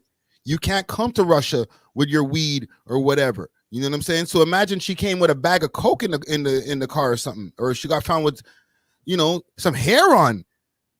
She wouldn't be home right now. The arms dealer probably wouldn't be enough. Yeah, yeah. Because they ain't playing. Maybe if we did that here, and listen, this is coming from a guy who used to be in the streets, so maybe I might sound like a hypocrite because that's going to affect the dealers as well. You get caught with like an amount of any type of substance on your way to go traffic that to somebody, you're fried. Yeah, but I don't know. It's almost like if you're trying to create a utopian society, like, do you want drug dealers? Well, I can't be a hypocrite. I'd have to say no. I'd have to be objective. If we really do want a utopian society, then the drug dealers would have to go too. So I guess that type of thinking would have to be applied. I'm not like hating on drug dealers or whatever, and I think there's a lot of merit and skills you can learn from it, whatever. But if we're looking at the effects of supplying drugs to the community, like the crime aspect of it, then it's like, yeah, if you're running a country, you don't want those issues. You know what I'm saying? Like, now you got gangs, you got people addicted to certain drugs, and there's a lot of mess and money that you have to now send towards that issue. Yeah, and it's weird for me to come to this conclusion because I'm talking about 20 years plus in the streets. You know what I'm saying? So it makes me a super hypocrite to be like, okay, now that I'm out of the streets, we shouldn't have no drug dealers. But technically, if we want a better world and not to have anybody be on any drugs, then the dealers got to stop too. But you got to remember, most people start dealing drugs because of the lack of opportunity, lack of money and everything, poverty, stuff like that. So that has to get cured too, to cure the drug dealer problem. Yeah, for sure. Yeah, if you have a government that has this kind of iron fist, then they got to supply the environment that allows people to have other opportunities. Because people, if there are other opportunities, I mean, sometimes though people do choose to sell drugs. Let's not sugarcoat it. There are people who have the option. I've met drug dealers that aren't even hood, and they have other job opportunities. They might even have other jobs, but they just choose to do it because it's good money. Yeah. Listen, I've been told multiple times in life, yo, you speak really well. You know what I'm saying? Which to me sometimes low key is a diss because I'm like, what, speak well for a black guy? But whatever. That's a whole other story. But the thing is, with that being said, I didn't finish post-secondary education and stuff like that, but I went. You know what I mean? I paid attention. I read a lot of books. I'm able to go get I had a whole regular job for almost 7 years. So I'm able to, but I spent 20 years selling drugs, bro. So I'm one of those people that I could have taken a different path, but the money comes easier when it comes to that shit. You know what I'm saying? Yeah. And you're way cooler with the chicks when you're growing up. You know what I'm saying? They like the bad boys. Yeah. That's true. I feel like if girls didn't like drug dealers, there wouldn't be as much drug dealers. What if girls were turned off? They all have to be eliminated for that to happen. Like there have to be none left, or like it has to be deemed uncool all of a sudden. Nah, because money is never gonna be uncool. Like you know, honestly, I feel like that's what it is, right? It's the allure of the lifestyle, the cash, you know, the flashy. You know what I'm saying? There definitely is, like, it's been romanticized and stuff, and not even in just like not even just black or hip hop culture, like mafia culture For and sure. freaking gangs, yakuza, all that stuff, right? Okay, what about with this safe injection thing? What if they took the other direction? Like he's saying the government is the biggest drug dealers, right? What if they went the Amsterdam direction? No, man, no. Toronto's already super degenerate, bro.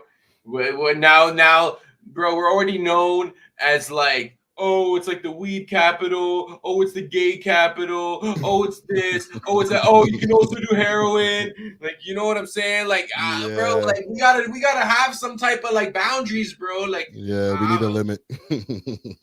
we need a limit, man. This is becoming a joke, you know. And then during the pandemic, like we had the craziest rules, bro. Like, yo, you can only sit at Eaton Center Food Court, bro. I remember it.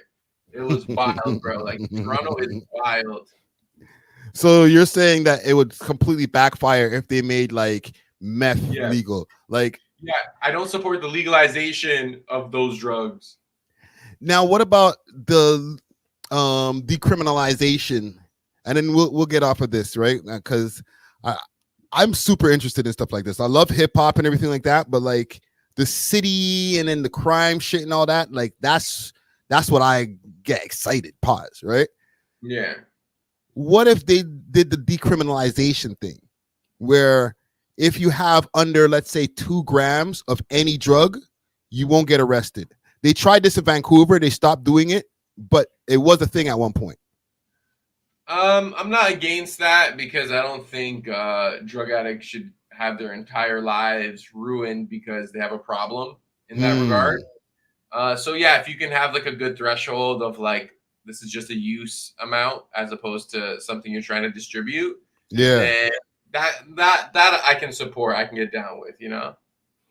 So if you see somebody like with some crack on them, but it's just 1.5 grams, just keep it moving, bro. Get out of here. What am I supposed to do? Call the cops?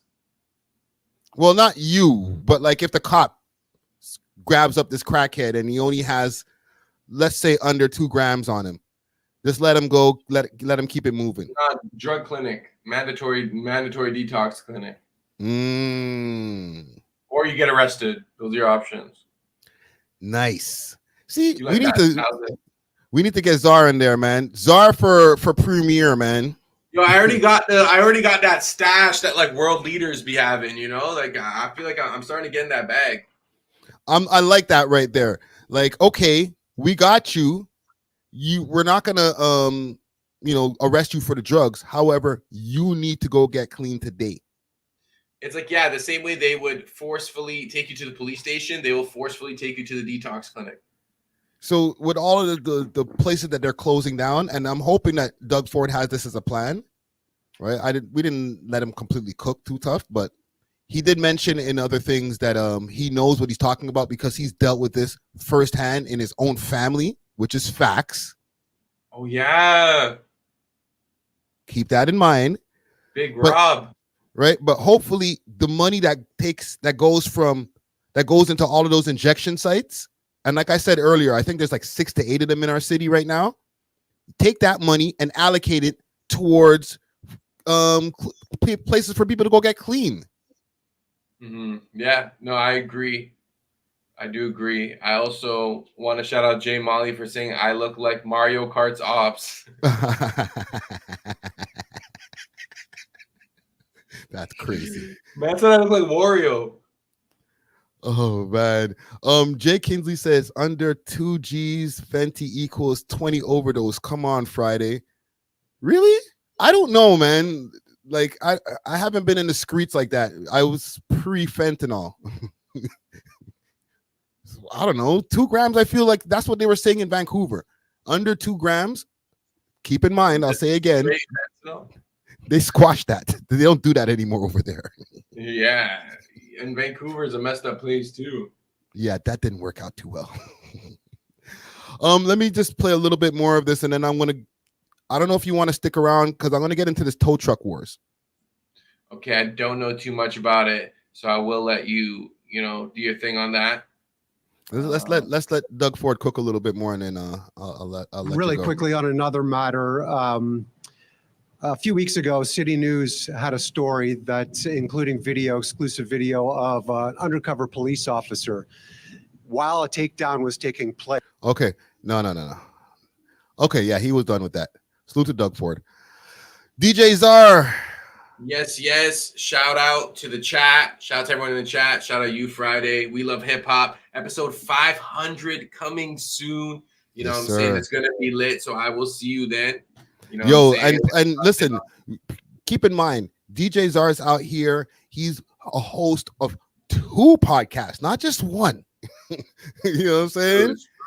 He be over here on the We Love Hip Hop podcast and the Muzzy and the Wave, or the Wave and the Muzzy.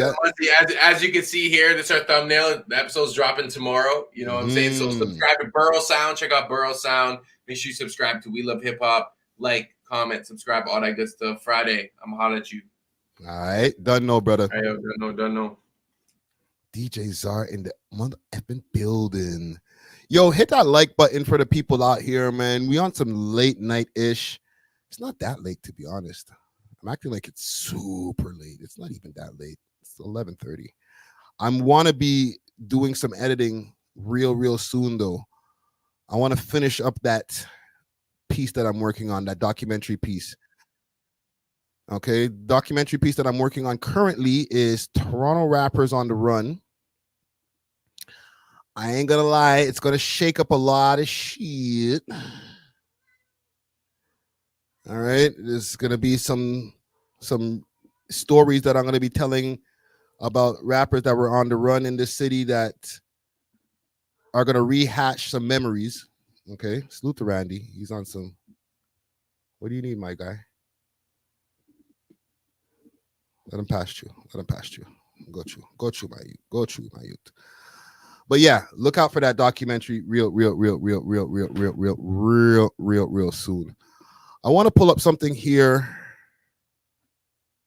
on the screen. Speaking of this tow truck wars, I did a video on the tow truck wars, just a reaction to just the 2 kids that were out there doing hits. It was 2 17-year-olds that got arrested last week sometime. And I seen in the comments, the people were going crazy in the comments.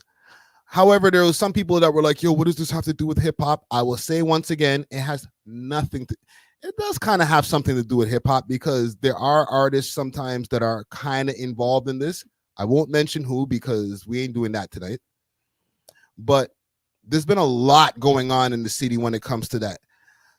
You know what I should do before I go into this video that I found? Let me just do a quick thing, because I seen Doug Ford was also talking about tow truck war. I seen Doug Ford was also talking about getting more police on the street right now because of this ongoing gun violence that's been happening. Let me see. Toronto gun violence, because there's been a spike in gun violence that's been going on in the city right now. It's been kind of crazy. I kind of felt like I was in a dream. I woke up and I was like, holy shit, it's getting kind of wild right now. Let me see. Let me go on one of these pages here. Let's go to City News. Yeah, because there's been carjackings, all type of wild fuckery. All right, hold on. Let me see if I can find something that's. Watch this. Distressing, alarming, troubling. Those are just some of the words. No damn volume. Distressing, alarming, troubling. Oh, wow. Those are just some of the words being used. Increase in carjacking. 1 second, gang. Let me see if I could find something with volume. That's Arms House. They're dissing, fam. There are a lot of questions about what happened here. You know what at this the might Vaughan be? Mills. This might be that whole news, whatever. Let me make sure all my audios are on and everything. That's crazy.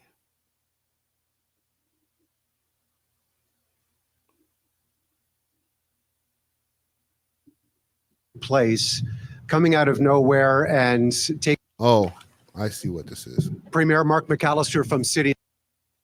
I see what the problem is. My bad, gang.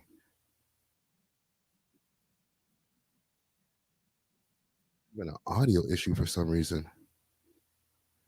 Give me a second, gang. Let me see what's going on with the audio here. Let's pull up some shit on the screen.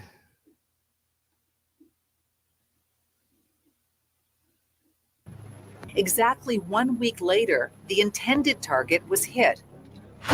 Security footage shows the gunman pulling up to the home of a man involved in the tow industry. The victim's identity has been blurred by police, but you can see him trying to run away. Oh, I know what happened. 1 second. I see what happened here.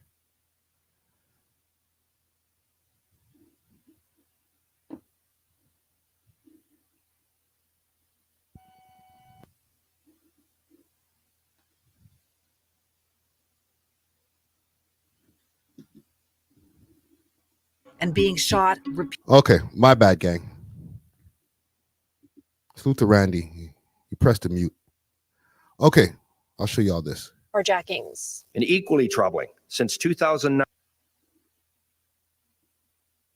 Distressing, alarming, troubling. Those are just some of the words being used to describe a significant Salute to rise dark side. in violent crimes that's plaguing one part of the GTA. Erica Natividad joins us live now from Vaughan. And Erica, police in York Region have been sharing some disturbing statistics today. Yeah, Melissa, these are the latest stats from YRP as of today, and it shows that much of what has been happening in Toronto, these rise in carjackings and shootings and home invasions related to auto thefts, that's hitting York Region as well, and in quite a significant way, but police say they are taking definitive action. She said home invasions due to auto thefts? That's crazy. How did that work? So somebody jumps in somebody's crib and then takes the keys as well as mashes them up and then takes their car? That is wild. Action. I want to start off by stating that York Region remains one of the safest regions in Canada. York Region's police chief assuring the public before laying out some staggering numbers concerning violent crime. Among them, a 92% increase in gun crime compared to this time last year, and a 106% increase in carjackings. And equally troubling, since 2019, over a 5-year period, we've seen a 400% increase in carjackings, which are violent and traumatizing for victims and their families. Chief McSween saying almost all of the guns being used in these crimes are illegal handguns, many smuggled in from the U.S. The surge in gun violence can be attributed to organized crime rings who are obtaining and using illegal handguns to commit a number of offenses. Yo, whoa, whoa, whoa, whoa, whoa, whoa, whoa, whoa, whoa, whoa, whoa, whoa, whoa, whoa, whoa, whoa. We're not doing that on the YouTubes. Let's calm down, calm down, calm down. Cases and auto thefts that we've all witnessed and the ongoing conflict in the tow truck industry. An issue that's been impacted. There was a few things that I overlooked when we were talking about the tow truck stuff the other day. And big salute to AGB to Don. Yeah, he was there with me on that. I'm trying to remember if he was there for that segment. And anybody who wants to put any input into this in kind of a wild topic here, but anybody who wants to chime in, there's a link that is pinned to the top of the chat. All right, let me double check, make sure it's still there. Let me close some windows. Yeah, link at the top of the chat if y'all want to join the conversation. All right, salute to Off the Grid Entertainment. Salute. Affecting municipalities across the GTA. Police services saying tow truck organizations are using gun violence and arson in order to threaten, intimidate. Arson, burning up people's whips, burning up people's shit. and sometimes kill business rivals. In a bid to stem the tide of violent crime, YRP announcing 2 initiatives set to launch next month that will deal directly with auto theft specifically. Yeah, what I was gonna say is I overlooked not just the price, right? It's all about taking the car, being able to bring it over to a mechanic, and then you can, get the money from the mechanic as well. They get a percentage of the mechanic's money when they do all of that. It's like there's a lot of levels to this shit. You know what I'm saying? So it's not only about just getting the money for a tow. Okay. This is why these guys are really, really crashing out over this, and the stolen car aspect. Okay. People can just go get somebody's car, somebody who doesn't even pick up their car. Let's say they go tow somebody's car on some really just heinous shit. You know what I'm saying? That car could be gone on a ship to Africa just now. All right. So there's levels to this shit that I didn't really think about last time. It was just the first time that I was examining this whole tow truck war on live. I've obviously talked about it behind the scenes with friends and all that type of stuff, but like, sheesh, it's a lot. It's a lot. The first, Jesus Christ. a dedicated carjacking task force in York Region, which they say will expand on their existing efforts. Yo, this is what's going on in our city right now. Like, this is Toronto. What we're trying to do is ensure that we have the adequate resources out there to deal with these individuals, because we are becoming overwhelmed with the number of cases, right? Graphic. Stop that. Out of work. Police also set to launch a public education campaign called Auto. Yo, look at this. The man's trying to go in his whip, and then this nigga slides up and tries to just take his shit. Called Auto Guard 2.0. Broski.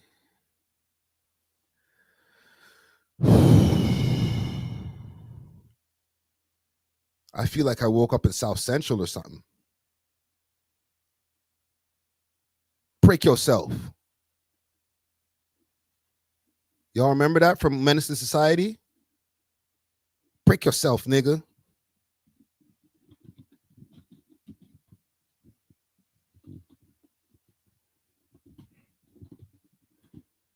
Break yourself, nigga.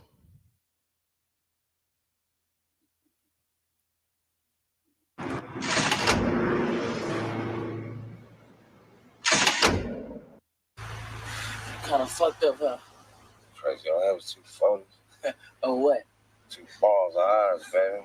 Yeah, he real fucked up, eh? Toronto, man. I'm tired of him. Get your ass up out the car, nigga. Get the fuck out. Break yourself, nigga. We ain't saying that over here, but this is what Toronto's become. I remember watching this in the 90s. Right? Niggas do some shit like this. Get your ass up out the car, nigga. Get the fuck out. Break yourself, nigga. Break yourself. Right? Puts chills up my spine. Jesus Christ. That's how we're moving over here? Carjackings. And equally troubling, since 2009.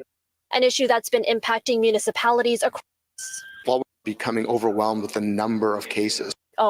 Informing residents on how they can protect. Holy shit, man. They didn't even let the gas tank out the thing, bro. Degenerate behavior. 2.0, informing residents on how they can protect themselves. McSween noting that the Mash sharp up the rise in man's doors. Oh, Lord. Look at the door. These niggas is not playing out here, B. Break yourself.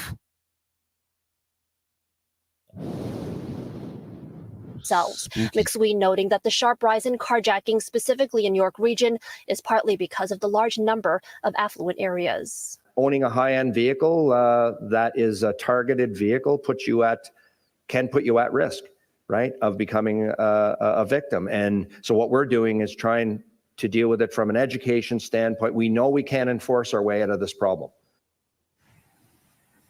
Also spoke about a disturbing shift among those arrests for these crimes, and it's something that we've heard many times before. Jeez.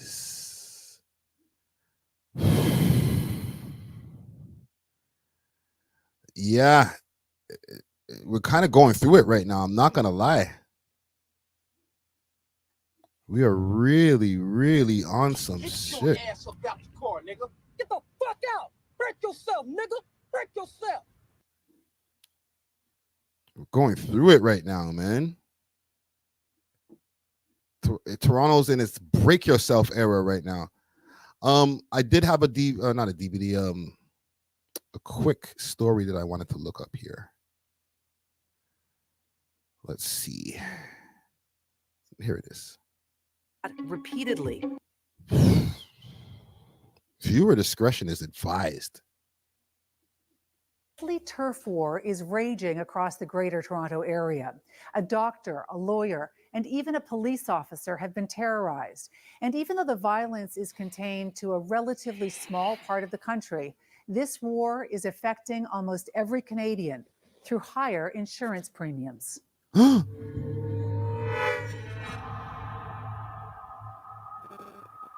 I didn't even think about the insurance premiums.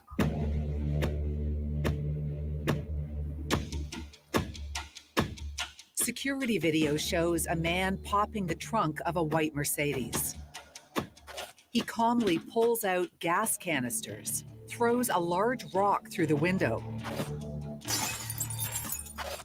and douses the foyer with gasoline. Yo! I remember getting a phone call. There was a fire at the office. And I said, no, that's impossible. The building is a law office owned by Lisa Carr. You know, the police believe they're not trying to hurt anybody. Nobody believed that it would get to the extent that it got to. It turns out that arson was just the beginning of increasingly violent attacks meant to send a message to lawyer Lisa Carr. A number of That's months crazy. after that very brazen attack, there was a direct threat made against one of your employees. One of the lawyers was threatened at gunpoint. It was daylight. It was lunchtime. The plaza was completely full of cars. The gunman had said, stop suing my friend. Are you going through all your files trying to think, who have I made so angry? Absolutely. Just days later, and again with innocent bystanders milling about, and the law office filled with employees, a man gets out of a Volvo sedan and opens fire. Yo, he ain't doing that. So yeah, it gets deep.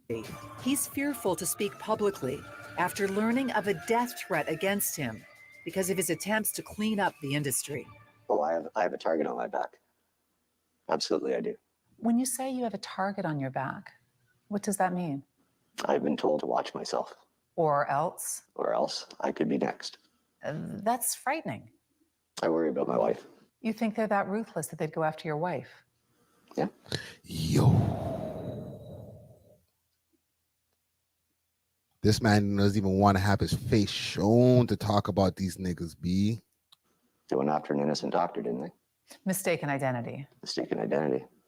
However, it just goes to show these aren't sometimes the smartest people we're dealing with, and they really have no qualms about who they go after. This is what he's referring to. This just into CP24, live pictures from Chopper 24. Police investigating a shooting on the 401 near Meadowvale Road. W5 has learned that earlier this year, an innocent doctor on his way to work was shot up in a case of mistaken identity. Exactly 1 week later, the intended target was hit. Security footage shows the gunman pulling up to the home of a man involved in the tow industry. The victim's identity has been blurred by police, but you can see him trying to run away and It's about to get wild. being shot Yo. No, sir. To death outside his Richmond Hill home. Police say 2 counts of murder have been laid in connection with the death. The man leading. So let's stop there. Let's unpack this for a second. Woo!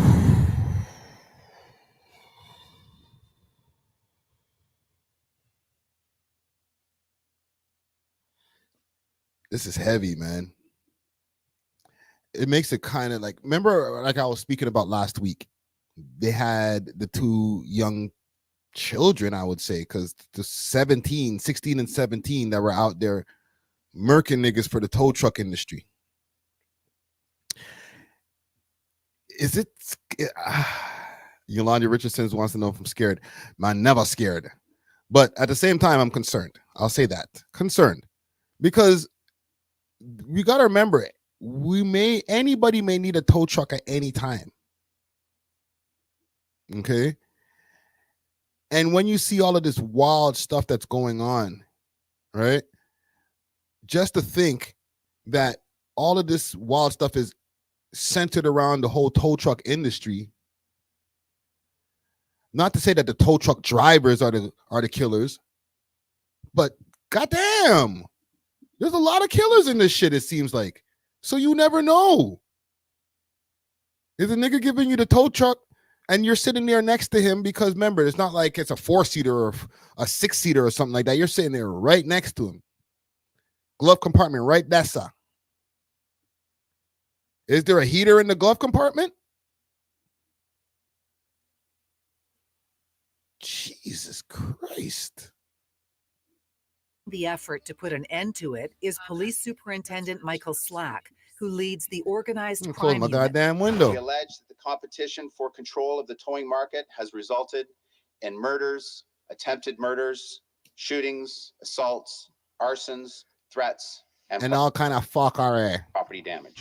Why is the head of the organized crime unit investigating tow trucks? We often think about organized crime. We think the Hells Angels, your Tony Sopranos, the La Costa Nostra. But really, organized crime is 3 or more people that are engaged in criminal activity for profits. Can you share the landscape of what this war looks like and who the different actors are in this? We identified 4 kind of distinct groups fighting against one another for control. And sometimes there's agreements, and sometimes, because those agreements get breached, the fight starts, and that leads to the violence. Jesus Murphy. Police launched a massive operation called Project Platinum. This police video documents a series of raids carried out by York Region, Toronto. Hold on, let me just double check something quick fast. Sorry to keep on stopping it. This is from 3 years ago. All right, so we're right now in the midst of this shit just being super extra hot. But it was hot 3 years ago. And salute to the official W5, the W5 YouTube channel. All right, let me throw a like on there. Pow. All right. Crazy special. And Ontario Provincial Police. Almost 40 weapons were seized, including a machine gun. 35 people have been. Wow. These niggas had a machine gun? The fuck are they doing with a machine gun? They have to make money for their organization. Hold on. Let me. What did you say right there, bro? Project Platinum. They're operating under a territory, and the bigger the territory that each organization or tow group controls, the more opportunity they have to make money for their organization. Heard that? Why all the Okay. Say it again. Detective Sean Whitaker was the lead investigator of Project Platinum. They're operating under a territory, and the bigger the territory that each organization or tow group controls, the more opportunity they have to make money for their organization. So why all the violence and arsons over a side of the road tow that brings in a couple $100s? Break it down. It's a question that perplexed the head of the organized crime unit And Friday Ricky Dread. when he first started delving into the industry's murky underworld. And that was a real shock for me. Originally looking at that, I couldn't understand the level of violence over a tow that could be, $300, but that's where it starts. The reality is the tow truck drivers are kind of the foot soldiers in this war. It's a tiny little Absolutely. tip of an iceberg of where the real problem is. Right, 100%. The real money comes after the vehicle is on the hook. The tow truck driver gets a kickback from unscrupulous body shops who in turn Didn't I just say that? submit wildly inflated repair bills to insurance companies. Each vehicle. Then the insurance companies. Oh, you smart. On a tow has the potential to generate tens of thousands of dollars of profit per every vehicle, including the storage. The storage is another angle that they make money at. So one tow could result in a $10,000 windfall for these bad apples. $10,000 at the end of the day. No wonder. No wonder. Yeah, for sure. Even the police have been accused of getting a piece of the action. Of course. An officer in Toronto and 3 in Ottawa recently being charged with accepting kickbacks for leading tow truck drivers to accidents. Lawyer Lisa Carr was targeted because she had been hired by the insurance industry to fight a flood of bogus claims that had been pouring in from body shops. This isn't the kind of money that people kill for. You know, it's business. It's not criminal. We're not taking away. But I didn't think it was that kind of money that you would kill for. Oh, well, you were just sadly mistaken there, Karen. I feel bad for her though, because she ain't here on some, I'm representing some gangsters. She's representing the ops intentionally. No, as you can hear, or as they just said, she got hired by the insurance company because the insurance company was tired of getting jerked. Pause. They're getting all these bogus claims coming in. They're like, what is this? And they try to fight it, as they should. It's just regular shit. However, the lawyer that they send it over to fight it, now she got a target on her back. That's insane. Oh, shit. This is like a movie. Doesn't make sense. But it does make sense when you look at the bigger picture of just how much money is at stake. The Canadian insurance industry estimates those fake car repair fees add up to $2 billion a year, which sends your premiums sky high. Mark Graves is the head of the Provincial Towing Association of Ontario. Once that vehicle is released to a body shop, then the body shop takes ownership of that vehicle, and technically they own that vehicle until your insurance company pay the bill. I'm gonna tell y'all a quick story because this goes beyond Toronto. I think obviously Montreal has its reputation for gangster shit, and I had to get towed in Montreal once upon a time, and now everything's making sense to me because I was driving and I was just arriving in Montreal, and now even when I think about it, there's even more levels to the shit. I had just financed a vehicle. It was a Honda CRX, or one of those little mini trucks or whatever, mini SUVs. I had one of those. I might have had it for less than 6 months. And I drove it to Montreal. And when I got to Montreal, and listen, this car was in great condition, I thought. Bought it in Scarborough off Kingston Road. If I could remember the place where I bought it from, I would call y'all out because y'all were in on it too. Sold me the bonky vehicle. When I got now to Montreal, this is I got there in about 4.5 hours because I'd be going down to 401 quick fast. Got there in 4.5 hours, and as soon as I got into the Montreal traffic on the highway, the car went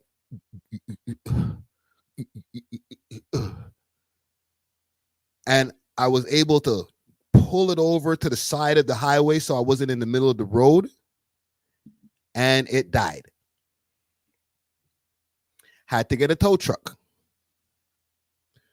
Tow truck gave me a pretty cool rate. I think I paid a little under $200 to get the car from the highway over to a place right in Little Burgundy area. For the people from Montreal, y'all know where Little Burgundy is. Okay. If I'm not mistaken. No. It was NDG. They bought it to like NDG. They bring the car directly to a mechanic out there. Now I'm going to be snitching on myself. This is 2014. So as far as any criminal activities, and I'm not naming any names as far as tow truck companies, mechanic shops, or anything. But that engine in that car was donezo. It was dead. They sold me a car that pretty much was ready to die in the next few months. That's what I was told by the mechanic.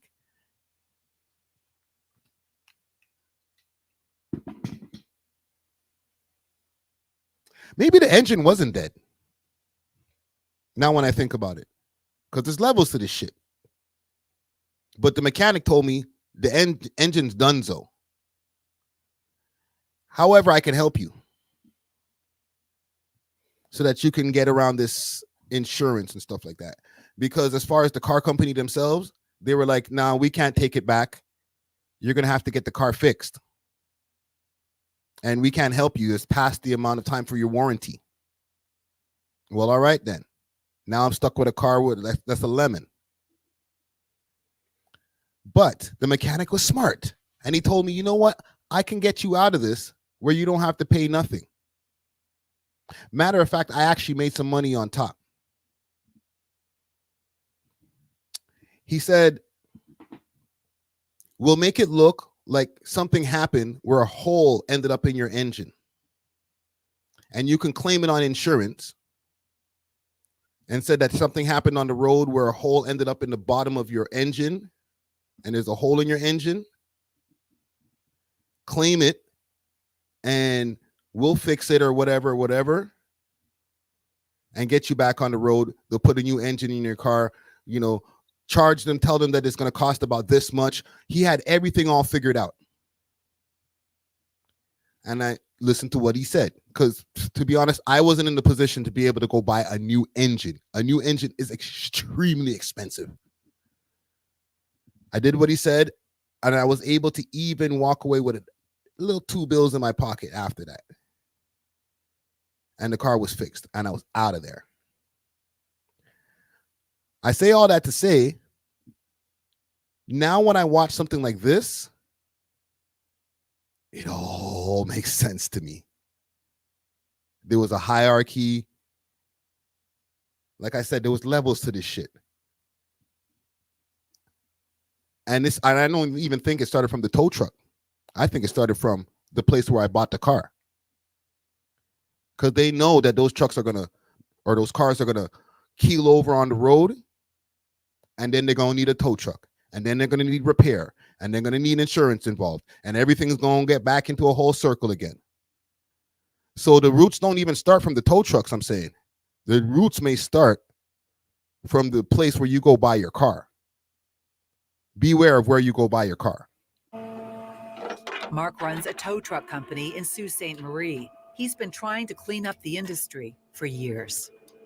As the highways in central Ontario have gotten busier, the problem has escalated. And there's unscrupulous people that are taking advantage of the lack of regulation. There are no rules. It is essentially the Wild West on the highways, paving the way for criminals to move in. Of the 444 municipalities in Ontario, only 18 even have a system set up to license tow truck operators. Interesting. You picking up the game that they're putting down over here? And on most of the major highways in the Greater Toronto Area, the municipalities have no jurisdiction. There are no regulations at all. Are you saying that if I wanted to buy a truck and make Haynes Towing a company, I could go out and start hitching up cars on the side of the road? Avery, I could give you the keys for my truck right now, and you could be out working in 10 minutes. The lawlessness has struck a nerve with Ontario's Premier, Doug Ford. But a very clear message. So they said any and everybody could become a tow truck driver. God damn. Hold on. The chaser model. Let's see what this is. National list of reputable tow road. So how did it get to this point in the tow truck industry? Well, it used to be that each police service would have a rotational list of reputable tow companies who would be called when there was an accident. Now more regions are going to the chaser model, where the first person on the scene gets the tow. For the bad actors in this industry, each tow can bring in thousands of dollars in bogus repair and storage fees. So getting there first is all that matters, leading to scenes like this. Wait for it. Two massive tow trucks nearly sideswiping on the highway. It's also led to all-out brawls like this, as tow truck drivers literally fight for the client. Yo, that's crazy. Mans are. Hold on, I gotta rewind that. That's insane. To get to the spot first. Leading to scenes like this. Two massive tow trucks nearly sideswiping on the highway. It's also led to all-out brawls like this, as tow truck drivers literally fight for the client at the side of the road. Discretion. I think they said Dixie, but go for a lap anyways. They were doing radar at Dundas. This man, Mike Batista, is a chaser. With 4 scanners And man showing his face? Constantly blaring, and a cell phone at the ready to take accident tips. He's had his own run-ins with the law, and some consider him part of the problem. In some of the police force's eyes, we're the bad guys because we're always there. But why do you think you have that reputation as being one of the bad guys? Well, I got charged for uttering death threats, but it wasn't even a death threat. But the charge got withdrawn. What is this? But how did that all He's play covering the out? name of the tow truck Someone company. was kind of hinting that we were responsible for burning trucks. So I kind of defended myself. Maybe not in a professional way, but it cost me 6 months of work, which I think was unfair. Batista.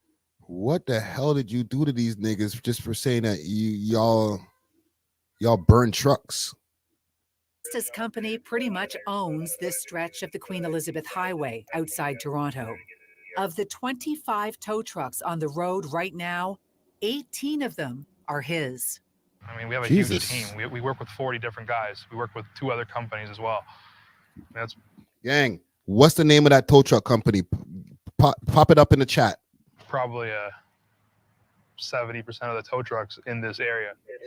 Batista is vague when asked what happens if someone tries. Like he's covering it.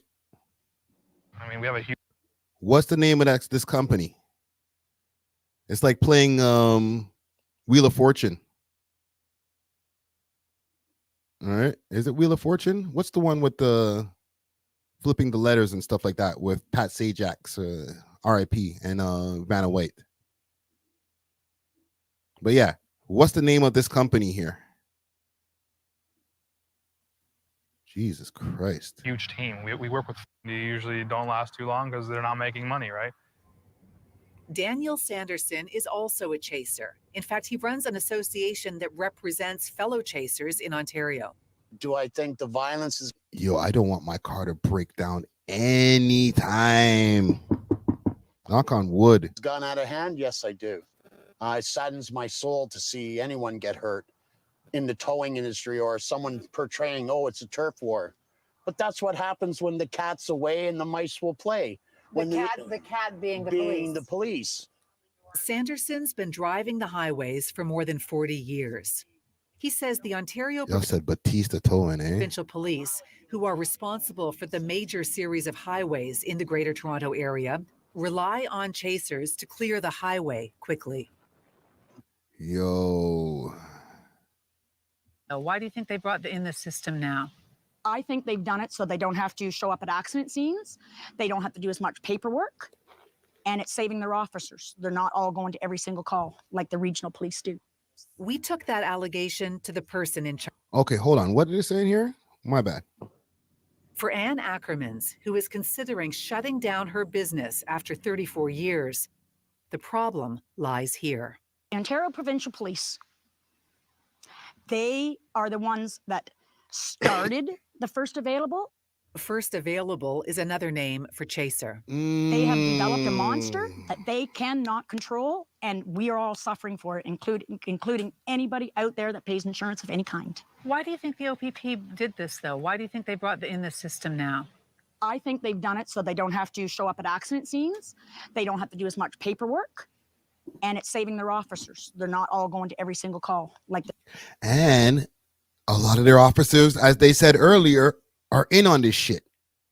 They're sending these guys over. Yo, there's something happening over there. Go pick up go tow that car over there. The regional police do. We took that allegation to the person in charge. Rose DeMarco is the Deputy Commissioner of the Ontario Provincial Police. She's the commander of traffic safety in Ontario. The legitimate tow truck companies that we spoke to said that the problem has arisen because the OPP no longer wants to send its officers to accident scenes where there isn't a personal injury, that essentially you're handing over the responsibility of policing to tow truck companies. They talk to everybody. Some of those tow truck companies are criminal elements. It's not necessarily that we're handing over policing to tow companies. We are asking for people to get off the highway as quickly as they can. The responsibility of a tow relies with the driver. So if you're capable of requesting a tow, it's your decision to make. It's not a police decision to make. Why does... Does that sound like passing the buck a little bit, gang? Sounds kind of past the bucky. For people to get off the highway. Actually, you're handing over the responsibility of policing to Run it tow again. truck companies. Some of those tow truck companies are criminal elements. It's not necessarily that we're handing over policing to tow companies. We are asking for people to get off the highway as quickly as they can. The responsibility of a tow relies with the driver. So if you're capable of requesting a tow, it's your decision to make. It's not a police decision to make. Why doesn't... So it's not the police's problem when you get towed, which makes sense, right? It's the driver's problem. You got to figure out who you're gonna go get to pick up your stuff, right? Who you gonna get to tow you off the side of the road? So you can't blame the police all of a sudden. Like, yo, what do you mean? Somebody just tried to pop up. Device not connected. Rejoin, bro. It's not letting me this. They will need to connect microphone. You got to connect your microphone or something, bro. G something 416J. You got to connect your microphone. The OPP just ban the chasing model where it's the first on the scene, which seems to be what's setting up the problem on the highways. It becomes problematic if we have a car in a live lane. So we're looking for a tow company to be there quickly. Would you support eliminating... Which in turn, hey, we can send one over there real quick. GTR, if you want to join the conversation, you got to put your mic on. Okay, well, you're out of there. Let's continue. The chaser model and having it be a system that's rotational, where there's a list and that the tow truck companies are vetted, criminal background checks. Yeah, I would right. support that. Yes, I would support. There's many suggestions that the OPP would support. But the Deputy Commissioner claims she can't do anything without provincial government regulations. Essentially, we're looking for a regulatory framework that will help increase safety, increase enforcement, will clarify consumer protection, and will also enhance the towing industry. As a result of all the violence and demands for change, the province of Ontario has now set up an industry-wide task force. The mission to clean up the industry. So there's a tow truck task force, basically. And there we have it. All right. That's pretty much it. All right. Salute to W5 for this coverage right here. Very, very, very, very dope coverage. Jay Kinsley. Yeah, you gotta connect the mic. It's not letting me let you add you to the conversation without connecting the mic. Yeah, this is a wild chain of events that's been going on. And right now, Doug Ford, he's also been adding an extra initiative when it comes to this whole tow truck wars, right? Used tires. Let me just pull up what I was just looking at here. I was just pulling up some articles on Google. Un momento. Salute to my cat Randy here. Acting a damn fool. This is what originally brought me to this whole thing. Used for hire. Ontario teens face first-degree murder charges related to tow truck shooting. These kids are out here wilding, doing drills for the tow trucks, doing drills for the tow truck companies. Un momento. Let's let the ad run. Here we go. Of a home in Scarborough. This tow truck torched around 4:30 Monday morning. The driver didn't want to appear on camera and asked us not to show his exact address. According to a neighbor, someone driving a Dodge Ram pickup set the tow truck on fire. The arsonist burned the man's off-road vehicle as well. Around the same time, a tow truck parked in this apartment parking lot on Bellamy Road was set on fire. The debris here is all A lot of this stuff is happening in Scarborough. That's crazy. that's left after the fire was put out and the vehicle taken away. Wow. That driver told us off camera he was driving the truck for someone else and had no idea why he was targeted.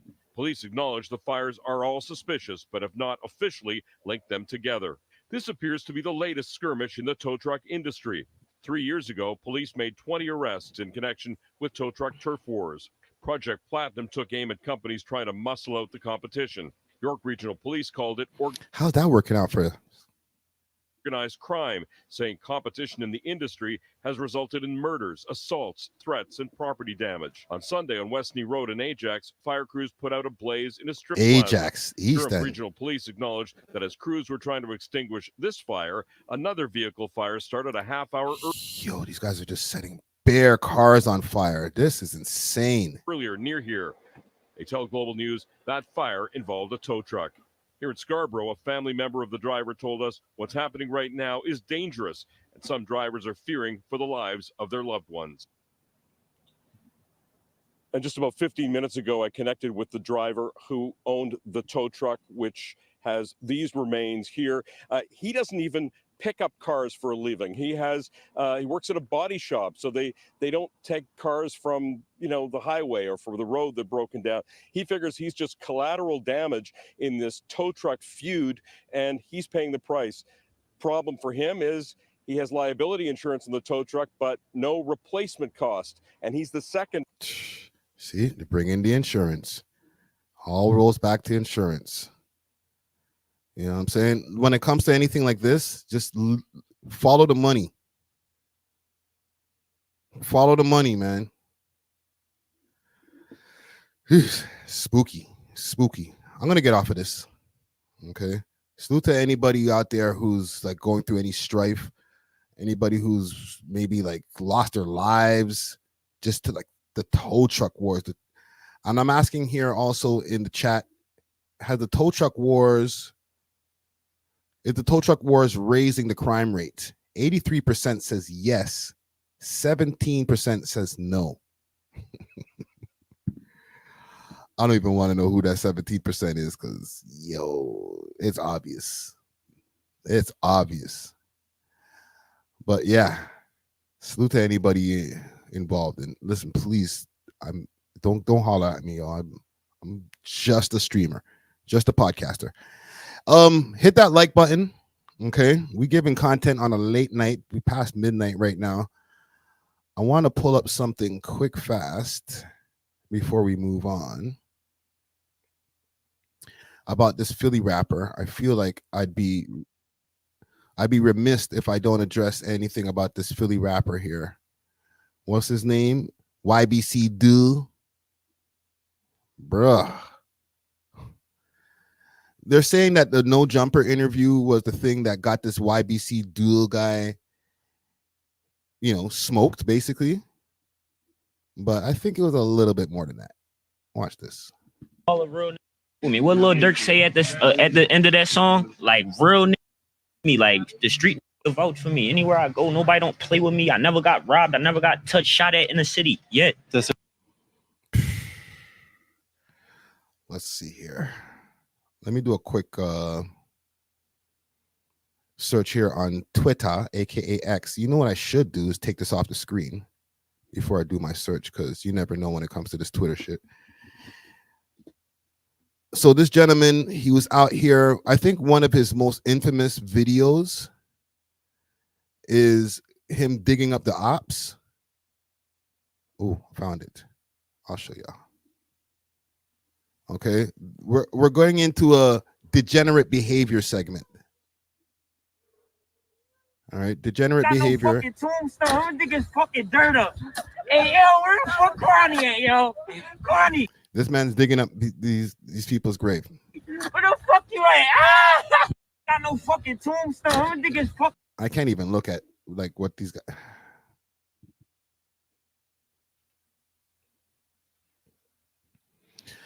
I don't know what. I feel like drill rap has really taken us in a bad direction. Drill rap is the thing that we never needed, not only as music, because most of it is trash, with the exception of, I think Pop Smoke was pretty fire. Okay. But to be honest, like 90% of the drill rappers are garbage. But with that, just the amount of people who have passed away, the amount of young individuals who have passed away due to being quote unquote drill rappers, mentioning, whoever who is smoking, this person and that person. I have to be very cautious with showing this video here. All right. And listen, I feel like everybody is ready to go jump on No Jumper, because he went on No Jumper and he said a bunch of wild stuff. F this, F that, F this, F that. Right. And from there, I think 24 hours later, he was out of here.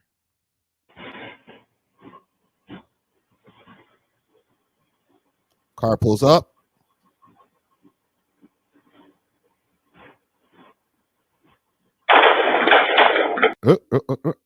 Let's go here, because we're not doing that. These guys hopped out the whip, went back, and they're out of there. Okay, can't show all of it. I can't show it just straight up on YouTube. Obviously, we ain't doing that. You know what I'm saying? Matter of fact, let me double check that. I know the streams right now, they're probably like demonetized. Okay, we good. But yeah, he's out of here. The 86, this nigga. Nobody deserves to die. It's bits and pieces for everyone. But low key, he was asking for it, B. He was like, please smoke me. Pause. Every family he this, they got a piece. Chill you. He missing limbs. For real, the people at the hospital was calling and taking pictures. I think when they came in, they looked at him and was like, man, fuck that. That nigga, this my cousin. I ain't helping him. You help him. See that? For the amount of people that he was out there dissing, just being super reckless, he wasn't getting no sympathy. I ain't helping. We called the hand. I heard he missing a whole. What he say, slider provide? That providing hand is no longer there. Well, I heard his other pieces missing of his body. He got holes in his body. They blew pieces of him. See, this is a product of a whole bunch of things, right? Obviously, underprivileged neighborhoods and all of the socioeconomic things that we can talk about. But that drill music, man, it's done nothing for us. Right? We could talk about what happened with the whole Dr. Umar and 50 years of hip hop. That's a whole other story. But when he says stuff like that about hip hop not advancing black people and not advancing the culture, he's probably looking at a lot of this drill stuff. And no matter how much we've advanced in the culture, how much we've advanced in life, the rise of this drill music has taken us 100 steps back. We got to be real. This is super degenerate behavior. They said, you get a piece, you get a piece, you get a piece. No auto-tune dirt. That boy be alive. They niggas ain't gas him up. It's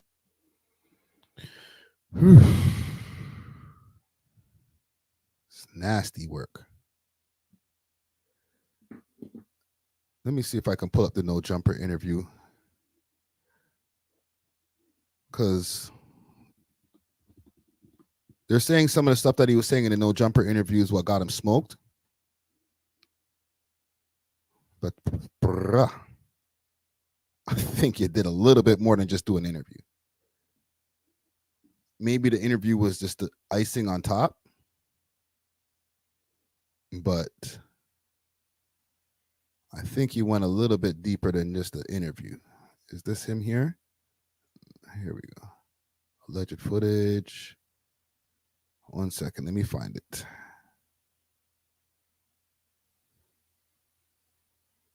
Oh, this Crip Mac nigga also. I don't know if I want to talk about that. It might be a little bit too late.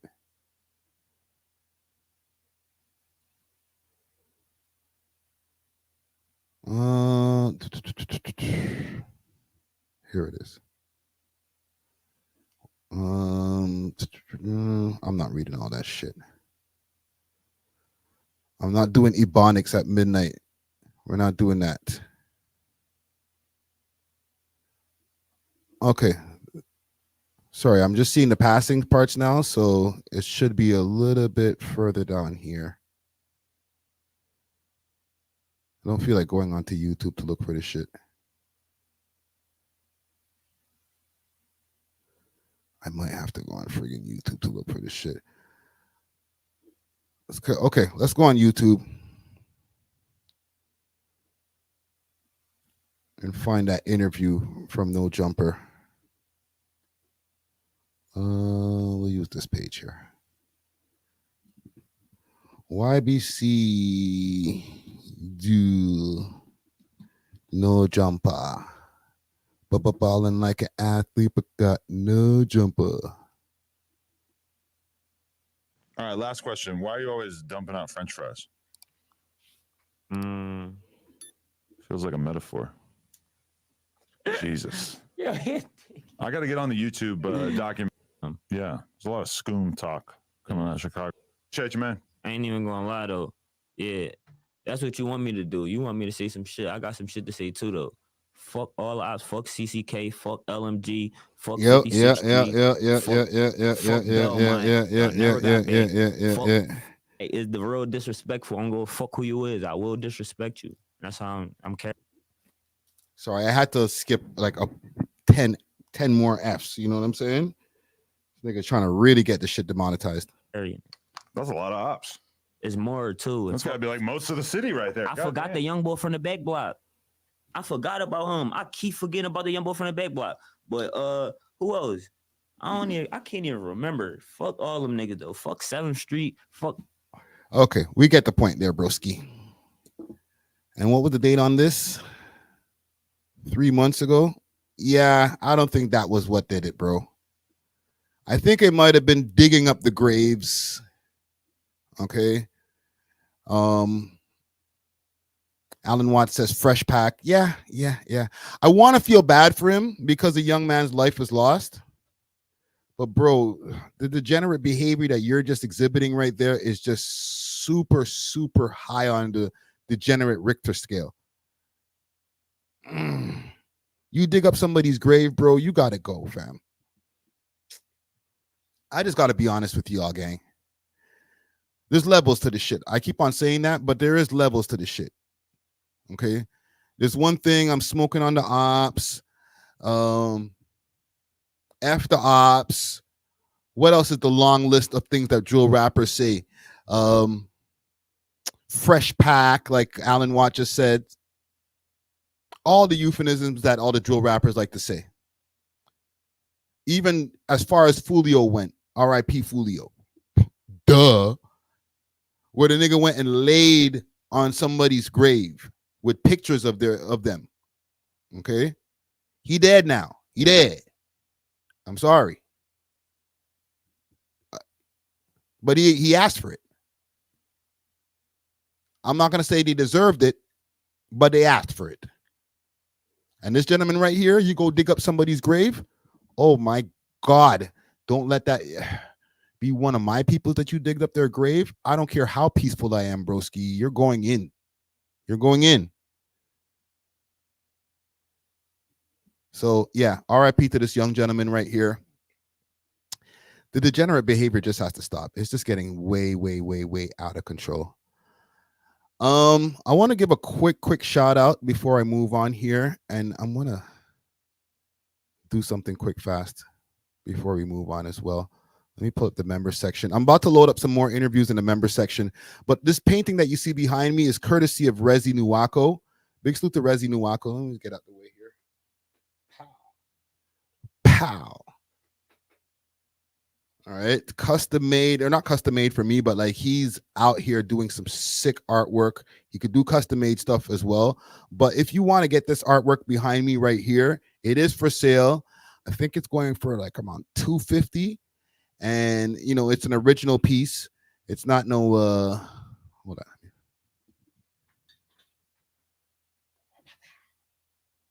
Original piece right there. Okay. Hit him up on his Instagram page, Rezi Nuwako. That's spelled REEZYNUAKO. Again, that's REEZ for the people in America. REEZYNUAKO. Hit him up on his Instagram page. Tell him that the boy from We Love Hip Hop, that old head, old foot, old back nigga Friday, sent you. And yeah, you can get this piece right here, or you can check out his gallery that he has on his website. All right. Website is super complicated, but it's Rodney Yossi 5 at wixsite.com, my site. All right. I'll pop it up on the screen, or I'll put it in the description. I'll put that link in the descriptions. But salute to the homie. I want to do something quick fast because I want to continue. We cooking with gas. I've got 2 more stories I think I want to cover, and then I think I can go take a nap. Let me pull up the member section over here. Just gotta drain the vein real quick. Okay. That's why. Look out for the Colouredboy interview. I'm like, I grew up with her and like her brothers and shit. Like be singing. And until my Instagram got taken, I was depressed. Like, you know what I'm saying? Because I was viral at the time and shit, and I couldn't post and shit. Nobody knew who I was and shit. And I tried to reach out to people and tell them, yo, follow me on this page. Ain't nobody listening to that nigga.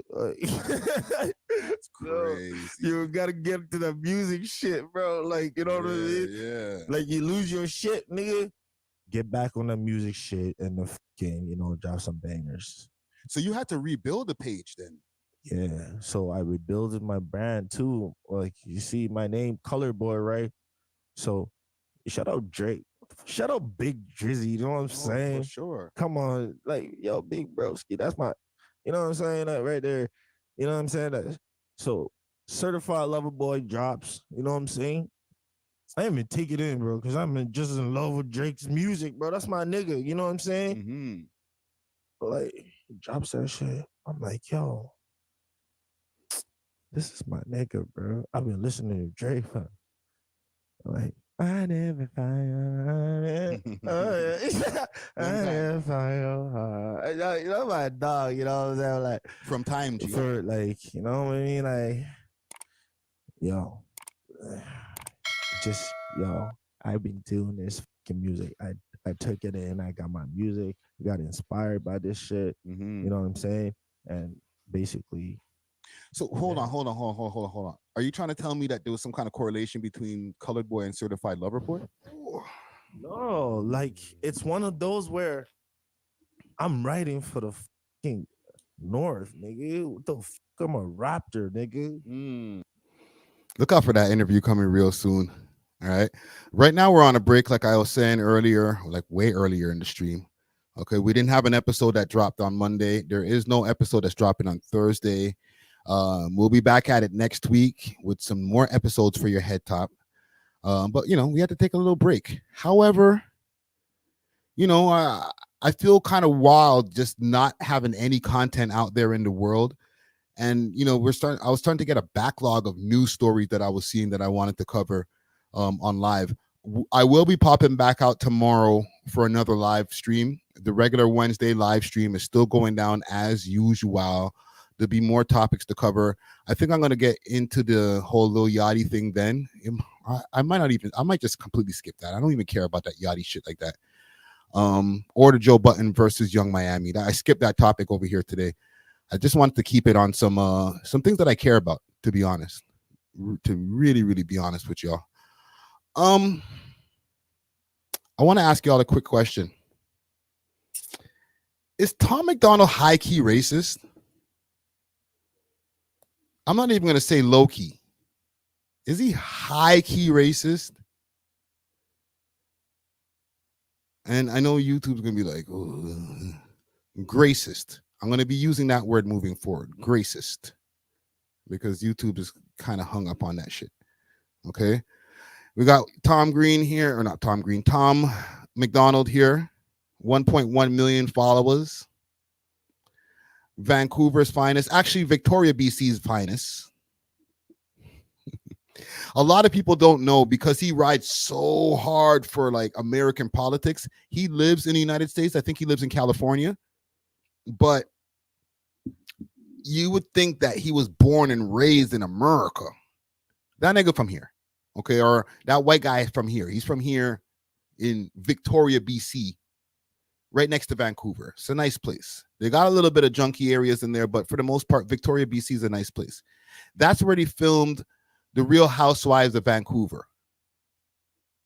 Okay? So I ask you guys this.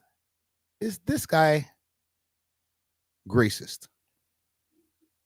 Tell him save me money. I don't want to get copyright, so especially for this guy. So Kamala Harris, when she talks to anyone black,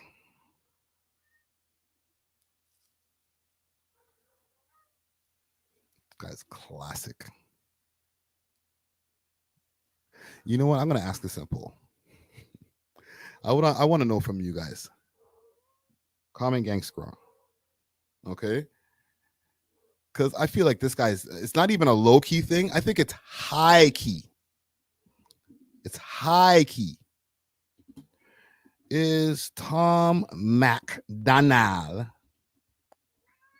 high-key, and I'm going to spell it differently because for the YouTube, gracist?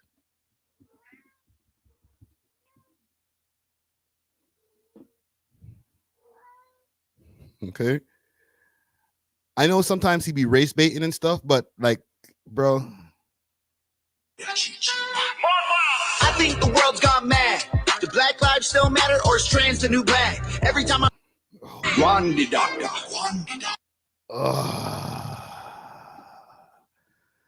And I get it. I don't know if I was in America, what side I'd be on. I don't know if I'd be a left winger or a right winger. And I know that's super important in America. And it's important over here, right? Conservative or liberal. Okay. Same thing over here. Just different names for the parties, but the same shit. But I saw this, and this is where I was like, yeah, this guy might be super racist. I fuck with Tom. Tom's a fucking cool ass dude. I don't give a fuck what you motherfuckers say. Oh my God, there's so much on the internet about that fool. If you don't like him or not, man, fuck you. Ronnie, my dude, Ronnie Rake. Okay. Shout out to my dude, Ronnie Rake, for always keeping it 100. My new music video, Everybody Needs Me, is out now.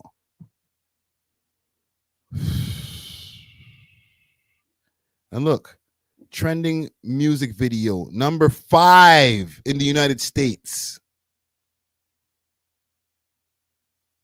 We're not going to act like this guy's not popping. Let me see if I can pull up some Tom MacDonald shit to support my theory, because I'm such a leftist, which I'm not. I'm not a right winger. I don't know. I'm not a centrist. I'm not any of that shit. Let's see. Tom MacDonald, CNN.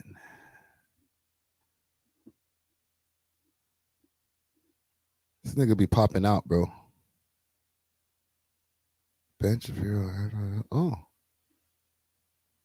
They did an interview. All right, joining us on the line is Tom MacDonald. You've seen his videos. You've heard his songs. He says what most Americans think. Ben Shapiro. He doesn't censor himself. He has a brand new music video called Dirty Money. It was just released on Friday. It already has like 3 million views on YouTube. Tom, thanks for joining the show. Really appreciate it.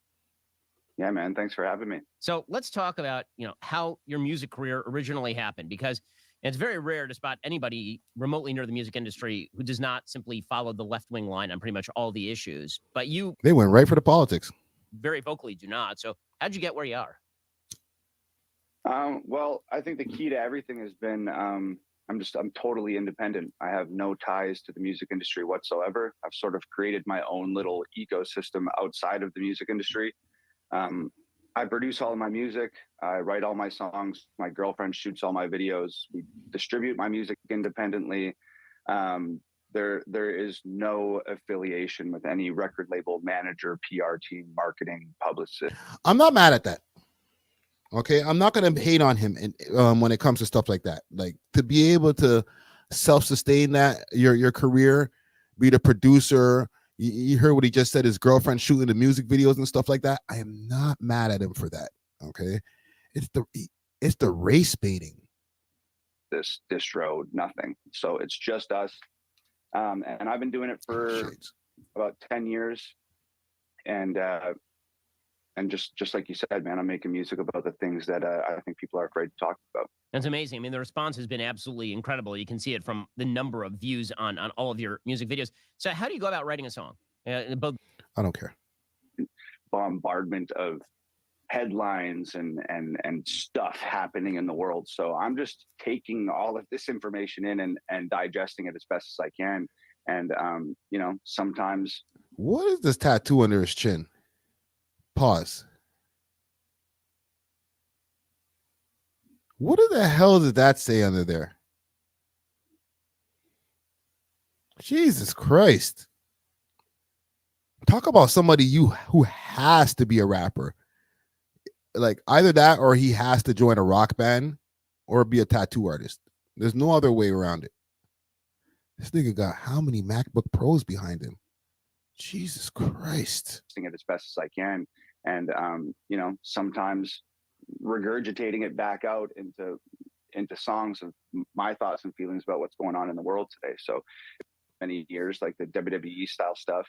And that sort of chapter of my life came to a close, just like there's a lot of internal politics in wrestling and accumulated injuries. So I had to take up music. Well, how did this happen?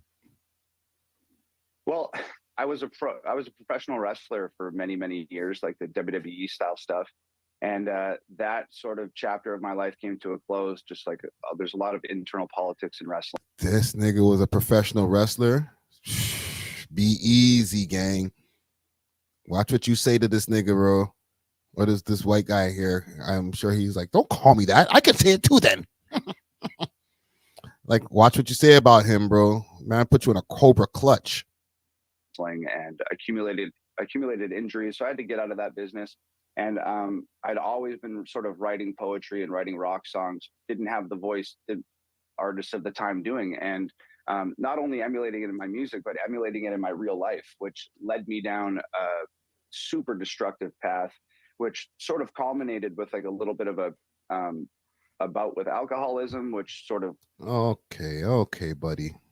this is wild. What's taking place here, and it's only got crazier over the last 9 years. So, well, I was very flattered that Facts Don't Care About Your Feelings does actually show up in one of your big songs, Fake Woke. I don't know. Hey, man. Yeah, Tom MacDonald's an interesting character.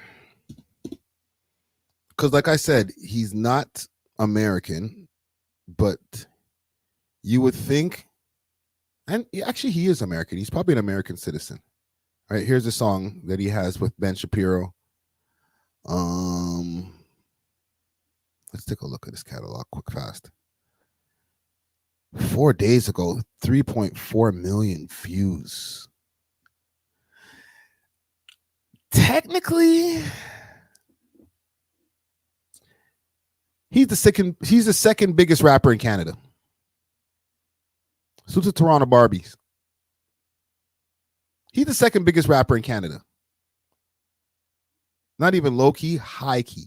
Yo, what is up with this thumbnail, my guy? I'm gonna get copyright for this goof. Sorry, I'll take it back. I won't call him a goof. That's kind of rough.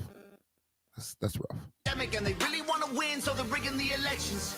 Everybody's offended by everything every second, and any time that I mention the man.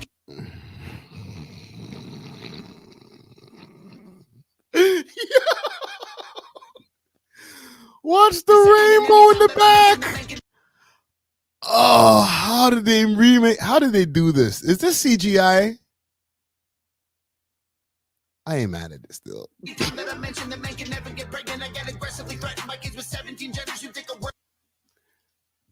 Say that again. Yo, I'm turning this into a reaction video. Let me check on the polls right here. We're doing our own election over here, Tom MacDonald. Is Tom MacDonald high-key racist? 67% says yes. 33% says no. You got a fighting chance here, broski. The people believe in you, man. And I ain't saying low-key. He's high-key on it. Aggressively threatened by kids with 17 genders. Jeez, say it again.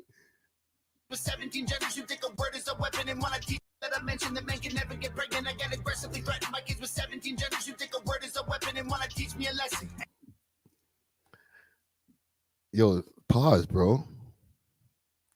Yo, I just caught the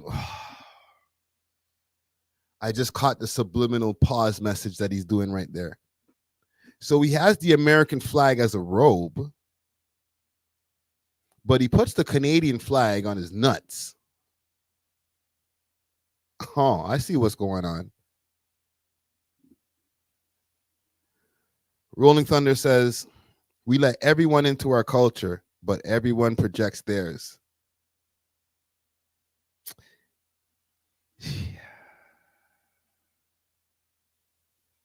Mo Problem says, R.I.P. Smoke Dog. Salute to Mo Problem. That's facts. R.I.P. Smoke Dog. This guy has black hands giving him the finger. Yo, the pink hand. Yo, this guy is a madman. And it's crazy, P. Diddy diddling rappers and hitting women on camera. Conviction ain't gonna happen. Hit the evidence. Is that? Woo. P. Diddy got a shot in his head top on that one right there, broski. Say it again. On camera, conviction ain't gonna happen. Hit the evidence. Instead of putting him in the slammer because he's too rich to be. On camera, conviction ain't gonna happen. Hit the evidence. Instead of putting him in the slammer because he's too rich to be canceled. We try to fill a prison cell with the president. Right? How you do that, man? Born in Canada, moved to the USA, where you're probably a racist if you're not gay. Born in Canada, moved to the USA, where you're probably a racist if you are not gay. Is that bars, gang? Put bars in the chat if that's bars. Okay. Put no. You know, NAW or NAH? Nah. If it's not bars. Is that bars? Run it back. We can't, we try to fill a prison cell with the president. Born in Canada, move to the USA, where you're probably a racist if you're not gay. Bars or no? Right? Bars or no? I think he's killing it. Mind you, I don't like a lot of the shit that he's like. I don't like him. Maybe that's what it is. I can't even say I don't like him because I don't know him. Right? But it's not. He can't. He can rap. I'm not gonna take that away from him. Some of the shit sounds corny, but he can rap. All of my blacks, all of my whites. If you want to left, if you want to right, if you got This is corny as fuck, bro. That's what the problem I think people have with Tom MacDonald. It's not that he can't rap. It's just that he's corny. He's got the same issue that Dax has. And you know, fortunately, I guess, it's like Dax is from over here too. He's from Ottawa. But I guess I'm the one who got a problem with it. I'm part of a small percentage because look, 4 days ago, 3,471,883. He don't need me. He's fine. all of my straights, all of my gays, all of my guys who swing both ways. If you got a weenie, got guys and gays. Okay, this is the part where the gracism comes in. Say me mad, me the C1 rapper. Here, Chichi man. I think the world's gone mad. What happened there? Excuse me? Why did he put the Kamala Harris meme for this? Everybody needs me. One the doctor. Tell him say me mad. Me the C1 rapper. Here, Chichi man. Maybe it's just me. Maybe I'm the one with the problem. I'd love to have a conversation with this guy and maybe have a debate. Because I don't know why I have a problem with this. Like, I feel triggered, B. Let me see what it says here. Dred Campbell says the only track that he had that was reasonably decent was with Mad Child called Bad News. I remember him and Mad Child did have a collabo album together. Straight up, somebody's enjoying that more than me, Easy Factor says. 3.4 million people are enjoying it more than, well, you know, maybe not 3.4 million of them like it. Some people might be hate watching the shit. I think you black. Every time I rap, I got them crapping they pass. Yo, stop, bro. History, Hey, yo, man. Bigger, they want a Morgan Wall in me, like Tom MacDonald said. What? Everybody's so triggered that I just keep getting bigger. They want a Morgan Wall in me, like Tom MacDonald said.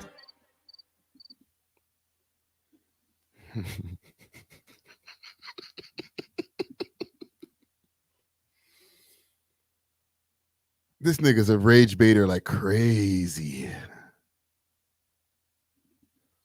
I just want to know about which rich celebrities kiss kids. The Epstein list is hid from existence.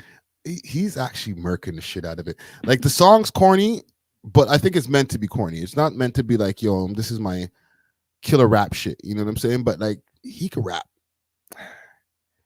I'm a sucker for somebody who can rap. I ain't gonna lie.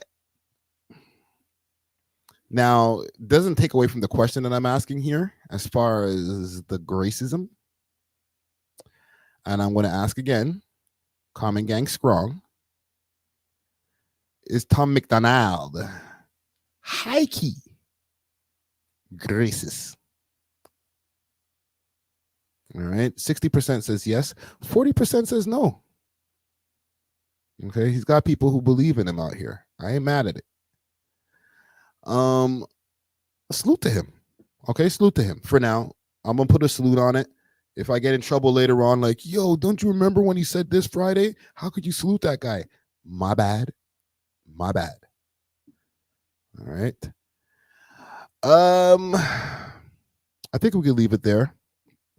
We got a nice 2 hours and 51 minutes in this bitch.